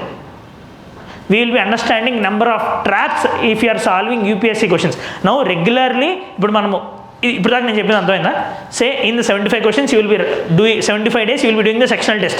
Next 75 days or 70 days you will be doing these full length tests in the gap. Initially in the 1 week, then 4 days, then 2 days, then every day. Lastly previous year questions, only previous year questions. Exam 1 week ముందు మాత్రం మీరు ఇవేవి చూడాల్సిన అవసరం లేదు, only previous year questions. Clear కదా? This is the things you need to do with respect to test. ఇవన్నీ చేస్తేనే క్లియర్ అవుతుంది, గుర్తుపెట్టుకోండి. For sure you have to put these efforts. Next along with that ఈ టెస్ట్ నుండి మీరు maximum output తీసుకోవాలంటే be it any test series you need to maintain a log book. మీరు errors ఎలా చేస్తున్నారు ఏంటి అని చెప్పి, ఫ్యాక్చువల్ క్వశ్చన్స్ ఎర్రర్ చేస్తున్నారా, కాన్సెప్చువల్ క్వశ్చన్స్ ఎర్రర్ చేస్తున్నారా చూడాలి. Now there are 2 types of errors here. Normal errors which includes sins, పాపం తగిలే ఎర్రర్స్. ఏంటి అంటే నార్మల్ ఎర్రర్స్ అనుకోండి. ఫర్ ఎగ్జాంపుల్ మీరు డివిడెండ్ డిస్ట్రిబ్యూషన్ ట్యాక్స్ అనేది తీసుకొని వచ్చారు, మీరే చదవలేదు, తప్పు పెట్టారు, తప్పే లేదు అందులో, మీరు అటెంప్ట్ చేయలేదు, అందులోనే తప్పులేదు. కానీ అక్కడ క్వశ్చన్లో కరెక్ట్ అని అడిగి మీరు ఇన్కరెక్ట్ చూడడం, ఇన్కరెక్ట్ అడిగి మీరు కరెక్ట్ చూడడం, క్వశ్చన్లో ఒకటి అడిగితే మీరు ఒకటి చదవడం, దీస్ ఆర్ సిన్స్. వీటిని పాపాలు అంటారు. ఆ పాపాలు మనం కడుక్కోలేము. కాశీకి వెళ్ళినా సరే, రామేశ్వరంకి వెళ్ళినా సరే కడుక్కోవడానికి కాదు. Okay, so we shouldn't make those mistakes. Now obviously we will be making those mistakes. మనం గాబరా ఎక్కువ ఉంటుంది కదా, మనకు ఆతృత ఎక్కువ ఉంటుంది కాబట్టి we will be committing those mistake. అదే ఆతృత ఎక్కువ ఉంటుంది కాబట్టి we will be committing those mistakes. Now we shouldn't commit those mistakes అంటే in the initial phases we will be committing. Now after the test you have to write analyzing 5 minutes కూర్చొని మీరు చేసిన 5 mistakes ఏంటో మీరు రాస్తారు. Before going to next test you will be looking into that sticky notes. మీరేం చేశారు అని చెప్పి, ఏ సబ్జెక్ట్లో నాకు గ్యాప్ ఉందని చెప్పి, ఎలాంటి మిస్టేక్ చేశానని చెప్పి, before going writing the next test after 3 to 4 days you will look into that sticky notes. చూసి అర్థం చేసుకుంటారు, ఓకే ఇది నేను చేయకూడదని. దిస్ ఈవెన్ మీరు చేతి మీద రాసుకున్నా పర్లేదు, నేను కరెక్ట్ని ఇన్కరెక్ట్ అని చదువుతున్నాను, ఇన్కరెక్ట్ని కరెక్ట్ అని చదువుతున్నాను, ఇలాంటివి ఫైనల్ ఎగ్జామ్లో 2 to 3 మిస్టేక్స్ చేస్తారు అందరూ. Now with time you have to improve them. Final ఎగ్జామ్లో ఇవేవి చేయడానికి అవ్వదు. Okay, so these are the test you need to write. Clear ఎక్కడి వరకు? నెక్స్ట్ ఇంపార్టెంట్ థింగ్ ఏంటి అంటే how we have to attempt the paper. Can I continue? Now how we have to attempt the paper.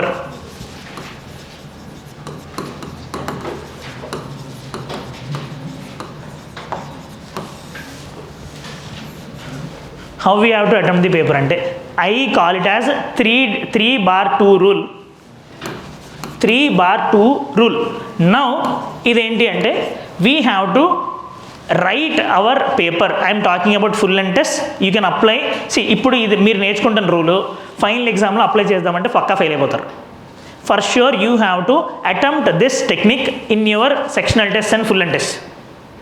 Now what is this rule? Generally it is suggested to attempt the paper either in 3 rounds. జనరల్గా 3 roundsలో చేస్తారు. Now 3 rounds అంటే అర్థం ఏంటో చెప్తాను, 2 rounds అంటే అర్థం ఏంటో చెప్తాను, then you can understand it properly. Say for example, how many hours you will be having for exam? 2 hours. మీరు లెక్కేసుకోవాల్సింది 1 hour 55 minutes. లాస్ట్లో వాళ్ళు వచ్చి ఓఎంఆర్లు తీసుకోవడము, ఇషియల్ బబ్లింగ్ ఇదంతా చేస్తాం కాబట్టి మేబీ ఒక 3 minutes మైనస్ చేసుకుంటే 1 hour 57 minutes అనుకుందాం. 2 hours. Now in this 2 hours you have to read each and every question 1 to 100 in the first 1 hour to 1 hour 10 minutes. First 1 hourని సరిగ్గా అర్థం చేసుకోండి. దీన్ని యూట్యూబ్లో చాలా దారుణంగా ఒక్కొక్కరు ఒక్కొక్కలా చెప్తున్నారు, ఇది చాలా confusion point. The thing is that while you will be reading 100 questions any given day, whatever the hard work we had done, whatever the sources we had read, maximum of 40 questions will be there where we are 100% sure. 40 questions కన్నా ఎక్కువగా 100% షూర్గా మనం పెట్టలేము పక్కాగా. ఇది UPSC paper అట్లానే ఉంటుంది. అది rank 1 వాళ్ళకైనా అలా ఉంటుంది, ఫెయిల్ అయిన వాళ్ళకైనా అలా ఉంటుంది, ఎవరికైనా అలానే ఉంటుంది. So the thing what you have to do is that we will be writing the paper in 3 rounds. ఈ 3 roundsలో ఫస్ట్ ఏం చేస్తామంటే in the first 1.5 hour we will be starting from question number 1, లేదు 1 to 5 questions first. And remember you have to bubble in sets. Last వరకు bubbling వదలకూడదు. Remember this, every one will be making problem. Bubbling లాస్ట్లోనే 100 questionsకి మీరు చేద్దామని అనుకుంటే వచ్చే problem ఏంటి అంటే in the last you will be in panic mode. Papers లాక్కుంటూ ఉంటారు. ఒక 32ది 33లో పెట్టారనుకోండి, ఓకే రైట్, బయటికి వెళ్ళి గుడికి వెళ్ళి లేదా చర్చికి వెళ్ళో మసీద్కి వెళ్ళి దండం పెట్టుకోవడం తప్ప మనం ఏం చేయలేము రైట్. ఇక్కడ ఒకటి ఉంది, సే ఫర్ ఎగ్జాంపుల్ మీరు పెట్టేది తప్పు, అలాగా నెక్స్ట్ దానికి పెట్టడం వల్ల మొత్తం అన్నీ రైట్ అయిపోయి అనుకోండి. Obviously it won't happen anytime, but anyway, say for example 21st question answer A మీరు అనుకుంది, కానీ 22nd question answer అనుకోండి. Obviously you will be benefited, but that is not at all possible. అది ఎలా ఉండాలి అంటే that person might have born for parents called luck. Okay, that is not at all possible. Now first round లో మీరు ఏం చేయాలంటే you will be starting from question 1. You will be reading ఈ question 1 question 2 పేజ్లో జనరల్గా 3 to 4 questions అనేవి print అవుతాయి. Maybe 6 if చిన్న క్వశ్చన్స్ అయితే 6 to 8 కూడా, పెద్ద క్వశ్చన్స్ అయితే 4 వరకు ప్రింట్ అవ్వచ్చు. ఇంగ్లీష్ ఇంగ్లీష్ ఒక సైడ్, హిందీ ఒక సైడ్ వస్తుంది కాబట్టి. Now you had seen question number 1, మీకు అర్థమైపోయింది. జనరల్గా 4 ఆప్షన్స్ ఉంటాయి కదా, 4 ఆప్షన్స్ ఉంటాయి. నౌ క్వశ్చన్ నెంబర్ 1 చూసారు, మీకు వచ్చేసింది, you will put the tick. Question number 2 చూసారు, in the question number 2 you are able to eliminate 2 options. 2 ఆప్షన్లో ఒకటైతే పక్కా అని మీకు తెలుస్తుంది. You can easily eliminate 2 options. So జనరల్గా క్వశ్చన్ పేపర్ ఎలా ఉంటుందంటే 100 questions distribution in UPSC. You can attempt easily from 30 to 40 questions. ఒక 40 questions you can eliminate 2 options. Another 10 questions you can eliminate 1 option. ఇంకొక 10 క్వశ్చన్స్ అసలు మనకు తెలియదు. Now మీ యొక్క బాధ్యత ఏంటి అని అంటే,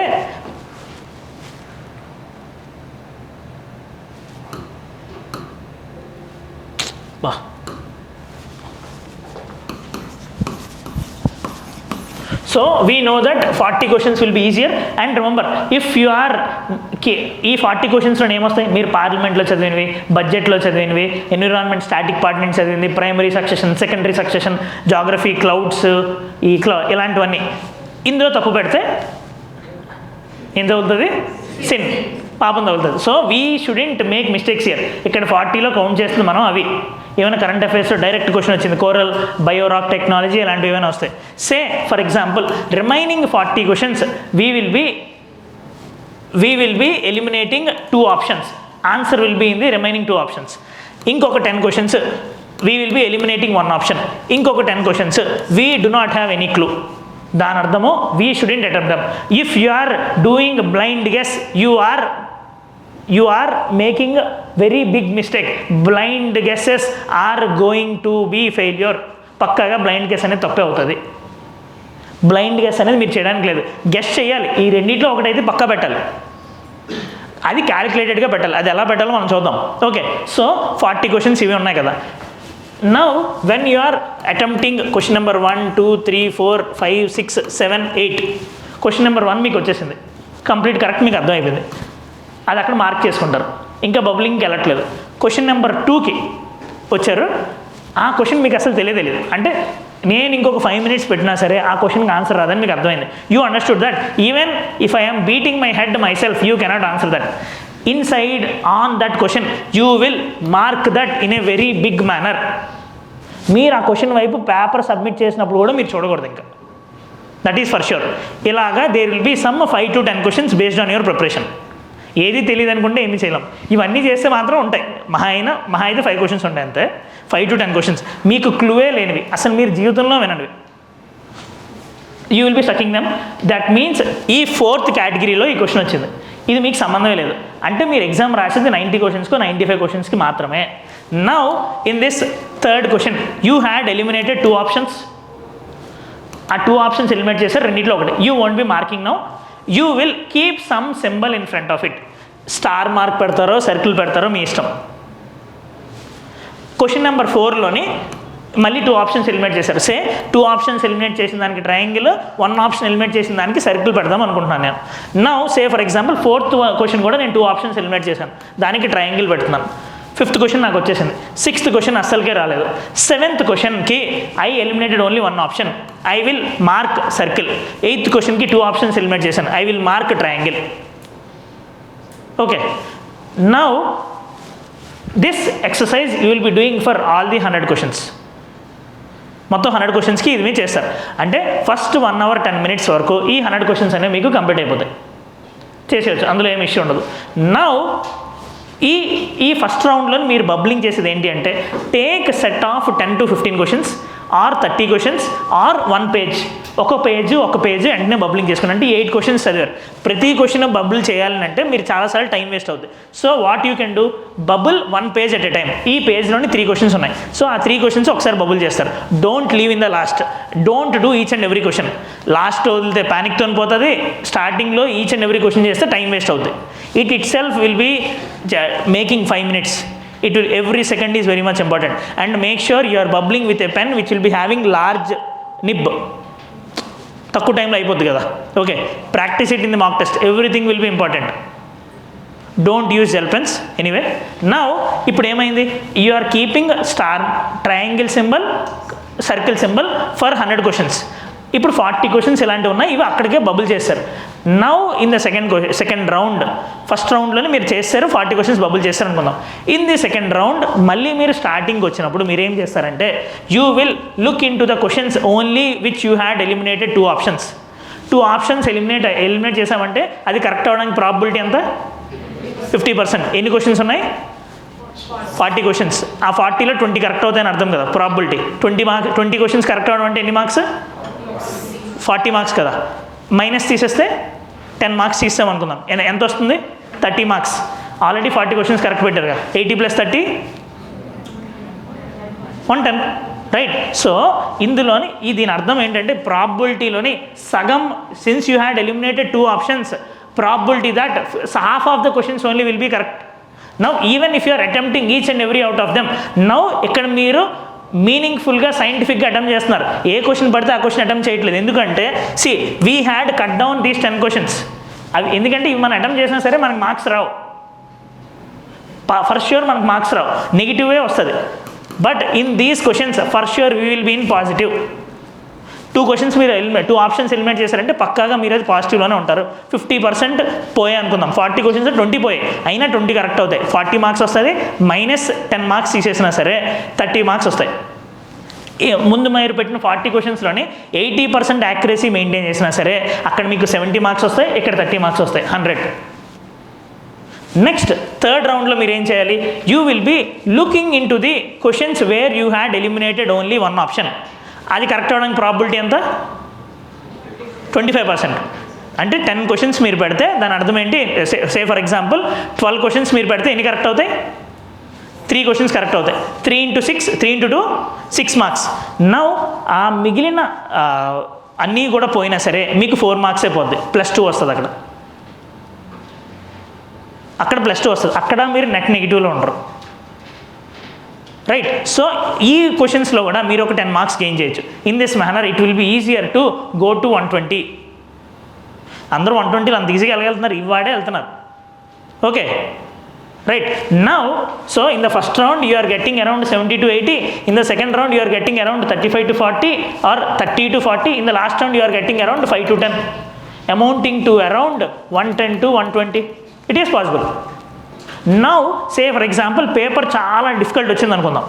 ఈ పేపర్ డిఫికల్టీ ఎలాగ గేస్ చేయాలంటే ఫైనల్ ఎగ్జామ్లో, in your first round if you are able to attempt only 25 to 30 questions పక్కగా, that means that is a very difficult paper. మీరు 95, 100 వరకు అటెంప్ట్ చేయడానికి వెళ్ళలేరు అని అర్థం. నౌ ఆ కేసులో ఏమవుద్ది, ఇవి అలా మెల్లిగా తగ్గుతూ ఉంటుంది. 120 కాస్త 100కి 95 వస్తుంది, కట్ ఆఫ్ కూడా తగ్గుతుంది కదా. అప్పుడు cut off will be like 75 or 85. This will be changed with respect to difficulty of the paper. But idea thing ఏంటి అంటే we have to attempt the paper in 3 rounds. First రౌండ్లోనేమో పక్కా sure we are reading all the questions. In the second round we will be looking into only questions where we had eliminated 2 options. In the third round we will be looking into only questions where we had eliminated 1 option. Now ఇక్కడ మీరు చేయాల్సింది ఏంటి అంటే ఈ second sometimes question paper might be very much lengthy. చాలా lengthy వచ్చినప్పుడు it will be difficult to go for third round. అప్పుడు మీరు ఏం చేయాలి, మీకు 1 hour 10 minutes అవ్వాలి కదా, మీకు అర్థమైపోద్ది లెందీ అయిపోతుందని చెప్పి. ఆ కేసులో మాత్రం ఈ 2 క్లబ్ చేసేస్తాం. Second round third round club చేసేసి ఆల్రెడీ మనం మార్క్ పెట్టుకున్నాం కదా. సెకండ్ రౌండ్లో ఉండే question we will be attempting each and every question. ఈ థర్డ్ రౌండ్లో ఉండే మాత్రం సెలెక్టివ్గా అటెంప్ట్ చేస్తారు. సే ఫర్ ఎగ్జాంపుల్ 40, 80 క్వశ్చన్స్ అయ్యాయి.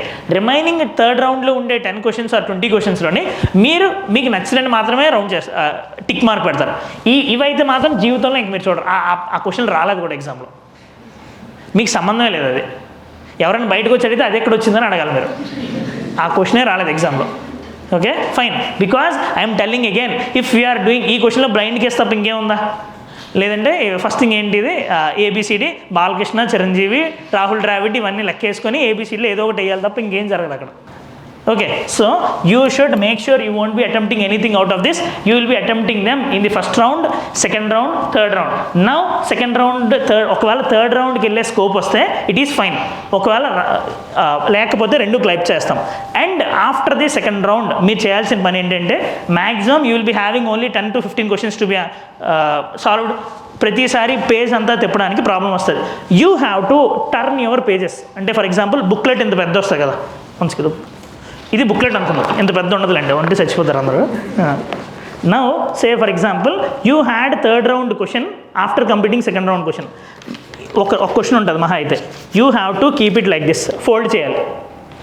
ఎందుకంటే ఆ లాస్ట్ మూమెంట్లో మీరు అన్ని అప్పుడు ప్రెషర్లో ఇక్కడ బాగానే ఉంటుంది, అక్కడ ప్రెషర్లో you won't be able to solve the things properly. Then you will be folding. Next time third రౌండ్కి వచ్చేటప్పుడు డైరెక్ట్గా అక్కడికి వెళ్ళిపోతారు. It will be saving lot of time. Okay, so that you can do. And one more thing, if you are facing difficulty with this triangle and circle formula, ఇంకొకటి ఏం చేయొచ్చు అంటే మీరు క్వశ్చన్ పేపర్ వెనకాల కానీ లాస్ట్ పేజ్లో కానీ 2, 3 అని పెట్టేసి, అంటే 2 ఆప్షన్స్ ఎలిమినేట్ చేశాను, ఓన్లీ 1 ఆప్షన్ ఎలిమినేట్ చేశాను అని చెప్పి ఇక్కడ క్వశ్చన్ నెంబర్స్ రాసుకోవచ్చు పక్కన. మీరు డైరెక్ట్గా ఆ క్వశ్చన్ నెంబర్ దగ్గరికి వెళ్ళిపోవచ్చు, మీ ఇష్టం. And one more thing, in the first round, bubble for every 1 page or every 15 or every 25 questions చేస్తే బెటర్. every 25 questions 4 times మీరు OMR తీస్తే సరిపోద్ది. ఓకే, నెక్స్ట్ థింగ్ ఏంటి అంటే from second round to third round already ఒక 50 questions అయిపోయి కాబట్టి bubble each and every time. ఒక క్వశ్చన్ వెంటనే బబుల్ చేసేయండి. ఎందుకంటే మహా అయితే 2 పేజీలు కలిపి ఒక క్వశ్చన్ వస్తూ ఉంటుంది ఆ తర్వాత. అర్థమైందా? రైట్. నెక్స్ట్ థింగ్ ఏంటి అంటే try if you are facing difficulty in 1 to 10 questions. For example first question open చేశారు, ఫస్ట్ 10 క్వశ్చన్స్లో 9 క్వశ్చన్స్ థర్డ్ రౌండ్కే వదిలేశారు అనుకోండి, మన టైం తెలియదు కదా. దాని అర్థం ఏంటి అంటే మీరు అనుకోవాల్సింది ఇవన్నీ కష్టంగా ఉన్నాయంటే తర్వాత అన్నీ ఈజీగా ఉంటాయని అర్థం. అంతే కదా, స్టార్టింగ్ అన్నీ కష్టంగా ఉన్నాయంటే తర్వాత అన్నీ ఈజీగా ఉంటాయని అర్థం. పేపర్ మొత్తం కష్టంగా వస్తే ఎలా అయితే చెప్పండి, ఆబ్వియస్లీ. బట్ ఐడియల్ థింగ్ ఏంటంటే you will be having 4 sets, A set, B set, C set, D set. Now what UPSC will be doing, it will be maintaining the streaks of 25. మన time బాగా లేక maybe ఆ difficult 25 set ఫస్ట్లో మనకు రావచ్చు, easy 25 set వెనకాల ఉండొచ్చు. So if you're 1 to 5 better, ఏది రాలేదు మీ కాన్ఫిడెన్స్ పోతుంది అనుకోండి. దాని అర్థం ఏంటి అంటే మీరు అనుకోవాల్సింది 1 to 5 పోయిందంటే తర్వాత 95 నావే అని. Okay, or else if you're facing problem from 1 to 10, ఇంకొక టెక్నిక్ ఏంటి అంటే షిఫ్ట్ టు 26 or 51 or 76. లేదు ఇదేది వర్కౌట్ అవ్వట్లేదంటే వెనక్కి రండి, ఏదైనా చేయండి. ఆ ఎమోషనల్ స్టెబిలిటీ అనేది అక్కడ మెయింటైన్ చేయాలి. రైట్. నెక్స్ట్ థింగ్ ఏంటి అంటే last year what UPSC had done, instead of 25 set it had given 10 set. 10 set ఇచ్చింది. అంటే ఆ 4 section A set, B set, C set, D సెట్లో 1 to 10 ఎక్కడ ఉంటే 90 to 100 ఒక దగ్గర ఉంటుంది. అలాగే 10 మార్చింది. So you other than going for 26 మీరు 11, 21కి వెళ్ళినా సరే పర్లేదు. That is as per your choice. But remember that if you are getting difficult questions in the starting, it means easy questions అనేవి తర్వాత ఉంటాయని ఫర్ షూర్. ఈజీ క్వశ్చన్స్ అనేవి మధ్య మధ్యలో కనిపిస్తుంటాయి. ఆ ఈజీ క్వశ్చన్స్ అన్నీ పిక్ చేసుకుంటూ ఉన్నా సరే 40 క్వశ్చన్స్ వస్తాయి, 80 మార్క్స్, 2023 కట్ ఆఫ్ అది. అంతే కదా, general category cut off. And remember, even after doing all these things, if you are finding a question very much difficult, దాని అర్థం ఏంటి అంటే if it is difficult for you, it will be difficult for everyone in the country. Because మీరు టెస్టులు రాశారు, notes చదివారు, క్లాసులు విన్నారు, అన్నింటి మీద 2 సెక్షనల్ టెస్టులు, ఫుల్ అండ్ టెస్టులు రాశారు. You had everything, you had done the PYQs. Even after that, if you are making a mistake, if you are feeling difficult in that topic, if you are not heard, it means no one in India would heard it. That is for sure. And also remember, if you are able to attempt it, it doesn't mean everyone in India will be knowing it. మీరు మీకు అది difficult అనిపిస్తే ఇండియాలో ఉండే వాళ్ళందరికీ డిఫికల్టే, కానీ మీకు అది ఈజీ అనిపించిందంటే ఇండియాలో ఉండే అందరికీ అది ఈజీ అవ్వదు. ఎందుకంటే మీరు కష్టపడ్డారు కాబట్టి మీకు అది easy. Since you had put effort on it, you had written tests on it, you had revised 4 times, it became easier. It doesn't mean it will be easier for each and everyone. Only maintain with this mindset that you will be following this. Okay?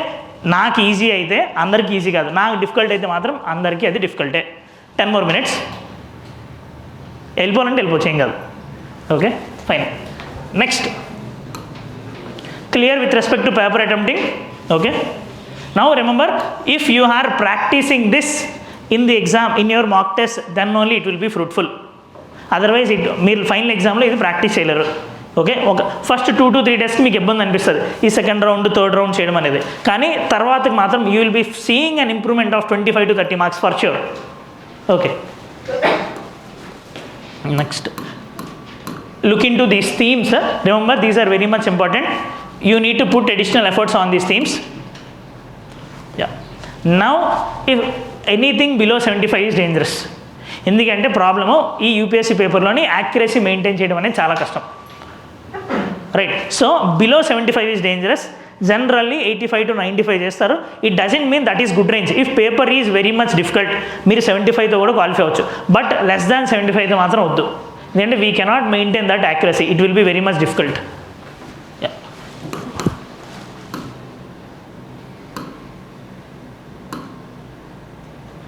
We had discussed this, right? Yeah, CSAT. Now, పెద్ద thing CSAT ఇది ఏంటి అంటే, main problem as I mention, I had seen many of the people who are from IIT graduates who had lot amount of knowledge who are in top 100 in JEE failed in CSAT. దానికి కారణం ఏంటి అంటే, if a person from humanities he or she is focusing more on English. If there is a person from Maths, he or she is focusing more on mathematics. అది అలా కాదు కదా. అలా అనుకుంటే ఎందుకు 3 సెక్షన్లు ఇస్తాడు యూపీఎస్సీ వాడు? నా దీనికి కూడా ఆప్షనల్ అని పెట్టచ్చు కదా ప్రిలిమ్స్లో కూడా, మరి మీరు ఇదే చేయండి అని చెప్పి. అలా కాదు కదా. So the thing is that we have to do reading comprehension, we have to do reasoning, we have to do quant also. Now ఇక్కడ మీరు చేయాల్సింది ఏంటి అంటే, GS is different, CSAT is different. In CSAT, as you know, you will be having 80 questions, each of 2.5 marks with specified cut off 67 marks. అంటే net మీరు correct చేయాల్సింది 27 questions. 27 into 2.5 67.5. Right, now ఇక్కడ మీరు చేయాల్సింది ఏంటి అంటే, you need to pick only the easy questions. And జనరల్గా అందరూ చేసే మిస్టేక్ ఏంటి అంటే, ఫస్ట్ ఓన్లీ మ్యాథ్స్ చేయడం, ఓన్లీ రీజనింగ్ చేయడం. Those will be splitted across the paper. మనకు అది కష్టం. క్వశ్చన్ నెంబర్ 1 ఇండియా మీరు స్టార్ట్ చేయాలి, క్వశ్చన్ నెంబర్ 18 ఇండియా స్టార్ట్ చేయాలి. ఫర్ ఎగ్జాంపుల్ క్వశ్చన్ నెంబర్ 1 వచ్చింది, క్వాంట్ క్వశ్చన్ వచ్చింది, పర్ముటేషన్స్ అండ్ కాంబినేషన్స్ నాకు రాదు, పర్లేదు, తర్వాత క్వశ్చన్ ఉన్నాయి. Second question reasoning question, direction sense నుండి వచ్చింది, చేస్తాను. థర్డ్ క్వశ్చన్ ఇంగ్లీష్ కాంప్రహెన్షన్ చేస్తాను. Generally split is that reading comprehension will be 27, reasoning will be 15, balance 35 will be from quant. Now ఈ 27 questions I would suggest మీరు అనుకునేంత కష్టంగా ఏమి ఉండవు. Reading comprehension 27లో 27 కూడా కరెక్ట్గా పెట్టచ్చు. 27లో 27 కరెక్ట్గా పెట్టచ్చు. It is possible. Okay, now even if you are taking the last year paper and attempting now, time తీసుకొని 27లో నేను రాసేస్తాను, పక్కగా 16 questions కరెక్ట్ పెడతారు. At least if you know reading basic English మీకు తెలిస్తే 16 questions పక్కా కరెక్ట్ పెట్టచ్చు. నౌ ఆ 16 నుండి 25కి పెంచాలి అంటే there you require some amount of work. ఆ వర్క్ ఏంటి అంటే, in CSAT main thing you will be having 8 keywords: inference, assumptions, crux, message. And they will be giving a passage and they will be asking what is your inference with reference to the passage, what are the assumptions taken by the author as per the passage. Now each and every word has every meaning. ప్రతి దానికి కూడా ఒక specific meaning అనేది ఉంది. Assumption అంటే అర్థం ఏంటి? నార్మల్గా వీఆర్ అజ్యూమింగ్ సంథింగ్. అంటే say for example that passage author had return something. Say for example ఇండియాలోని ఉమెన్ ఎవరికి 50% of the women has anaemia అని ఉంది. ఆయన ఏం అస్యూమ్ చేస్తుంటాడు అక్కడ, health care system is not good in India. అది అజంప్షన్ అవ్వచ్చు కదా. Right, now the back side ఆలోచించేది అజంప్షన్. తర్వాత ఈ ప్యాసేజ్లో ఇచ్చిన దాన్ని తర్వాత లింక్ చేయడం inference. What you are inferring from the passage. Now there is a specific meaning for each and every keyword. You need to understand that meaning. Okay, I will share a PDF of that. That will make your life easier with respect to CSAT. With respect to English comprehension, 27 questions ro 25 questions మీరు correct పెడుతున్నారు అంతే. Next, reasoning is easier in UPSC. Okay, 15 questions, direction sense, syllogism, calendars, clocks.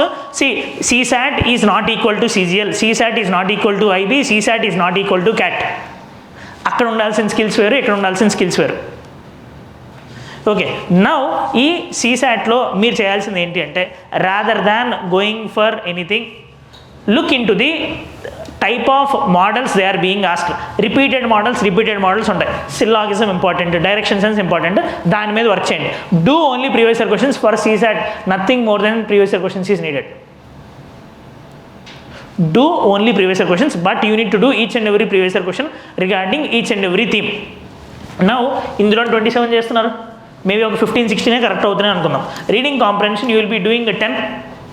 In quant ఇబ్బంది పడే వాళ్ళకి 35 questions ఉంటాయి కదా, there will be 10 easy questions for sure. You have to search those 10 questions. For example time and work మీద వచ్చింది, time and work మీరు practice చేశారు, అది చేస్తారు. టైమ్ అండ్ డిస్టెన్స్ మీద వచ్చింది, you will be practising that, you will be doing that. Now you have to pick them only the easier questions. మీరు CSATలో మార్కులు తెచ్చుకొని పొడి చేసి చూపించాల్సింది ఏది లేదు. You need to get only 80 marks, 67 రావాలి. సేఫ్ సైడ్ మనం 80 to 100 ట్రై చేస్తాం. So for that maximum of in 80 questions, even if you are attempting 40 questions, you will be getting 100 marks. 40 into 2.500 కదా. So you will be anyway quant reasoning పక్కాగా correct అయితేనే పెడతారు. ఇంగ్లీష్లోని పోవడానికి కొంచెం chance ఉంటుంది. 27 questions మీరు పెడితే ఒక 15-16 వస్తున్నాయని అనుకుందాం. There you are getting around 50 marks, 45 marks. Remaining 30 మార్క్స్కి ఎక్కడ you have to pick some 20 good questions. Only 20 questions, 25 questions మాత్రమే మీరు పిక్ చేసుకుంటారు. నౌ ఇది ఎందుకు చేయాలి అని అంటే, who will be depending only on quant. English కష్టం వస్తే వాళ్ళు క్వాంట్ కష్టంగా వస్తే వాళ్ళు దొరికిపోతారు. Who will be depending only on reasoning ఇది వస్తే ఆర్సీ కష్టంగా వస్తే దొరికిపోతారు. In 24 paper RC is difficult, in 23 paper quant is difficult. That is the year only out of 10 lakhs only 86,000 people qualified CSAT. ఆ ఇయర్ 73 కట్ ఆఫ్ పడిపోవడానికి కారణం అదే. Quant is very much difficult. Okay, many of the North Indians have less proficiency with respect to RC. Sorry for generalization, that is the reality. Okay, so they hadn't touched RC. మీరు చేయాల్సింది ఏంటంటే మొత్తం 3 సెక్షన్లని పట్టించుకోవాలి. 3 సెక్షన్లో only easy questions pick చేసుకోవాలి. CSAT is all about art of skipping. You need to skip the difficult questions, choose only the easier questions. 2 minutes కన్నా ఎక్కువ పడుతుంది అంటే ఒక క్వశ్చన్ మీరు అటెంప్ట్ చేయకూడదు. అది వస్తుంది అని తెలిసిన అటెంప్ట్ చేయకూడదు. 2 minutes ట్రై చేసి రాకపోతే ఇంకా వదిలేయాల్సిందే. ఇంకొక 2 minutes పెడితే వస్తుంది అని చేసినా సరే అది పాపం CSATలో. Okay, so that is with respect to CSAT. You have to solve all the last 10 years papers.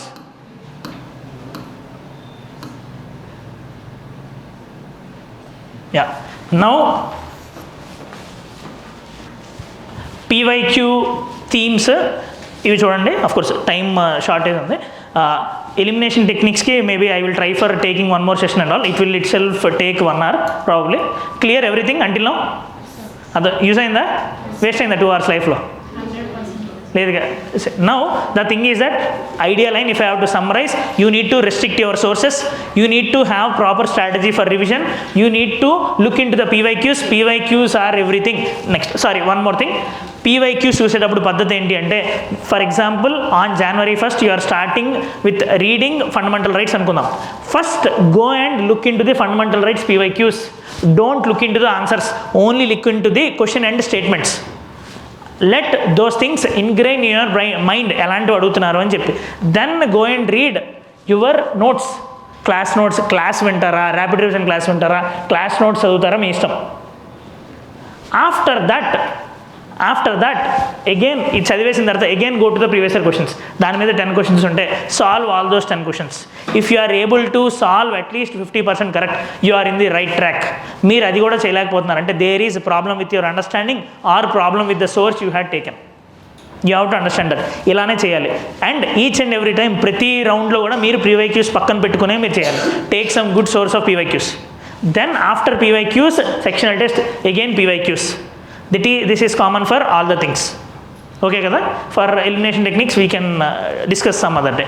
And lastly, see, Vishnu IAS is coming up with a program for prelims called as Vijay Baba program. This Vijay Baba program will be consisting of rapid revision classes, tests, elimination techniques, PYQ analysis, each and everything. Individual mentorship will be there as mentioned in the brochure. So the ideal line ఏంటి అంటే Vijayawada programme ఎలా run అవుతుంది అంటే see if someone is not jokes apart if someone is not having notes in the morning 9 to 11 you will be having a class. You will be getting notes, one-stop solution notes, that also mentioned in the handout, brochure. Now class jarugutadi, meeku notes vastadi, that will be sorted. You will be revising that from morning to evening. In the evening 5 o'clock, you will be having a 10 questions test on them, which will be consisting of PYQs, which linked with current affairs, static part anda kalpi. Now next day morning, you will be having discussion about those 10 MCQs in the starting. Again 9 to 11, you will be having the class. Again evening 5 to 6 you will be having 10 questions test. Now in this manner every subject will be completed in 2 weeks. Say for example first 15 days polity, next 15 days geography, next 15 days economy, next 15 days geography. In economy enduku third ante February first budget vastadi kada anduku February lo economy. Right, now after completion of these things by March 31st if I am not wrong complete syllabus will be completed. I will be taking science and tech of that, not other subjects. Next, from April, you will be, from March 15th or wrong, if I am, adi okkar brochure chodali. From then, you will be having full length tests. You will be having full length tests, 15 full length tests, and CSAT is included in this. CSAT will be taken by Gauri Shankar sir. He will be taking PYQ themes and he will be for example, direction sense, dantlo unde PYQs anni ayan cheyistaru. English కాంప్రహెన్షన్కి రీజనింగ్కి క్వాంటిటీకి సపరేట్గా classes అవుతాయి. So essentially this Vijayababa program will be having notes, test, classes, rapid revision classes, support and along with that CSAT. Okay fine. Yeah some are asking my Telegram channel.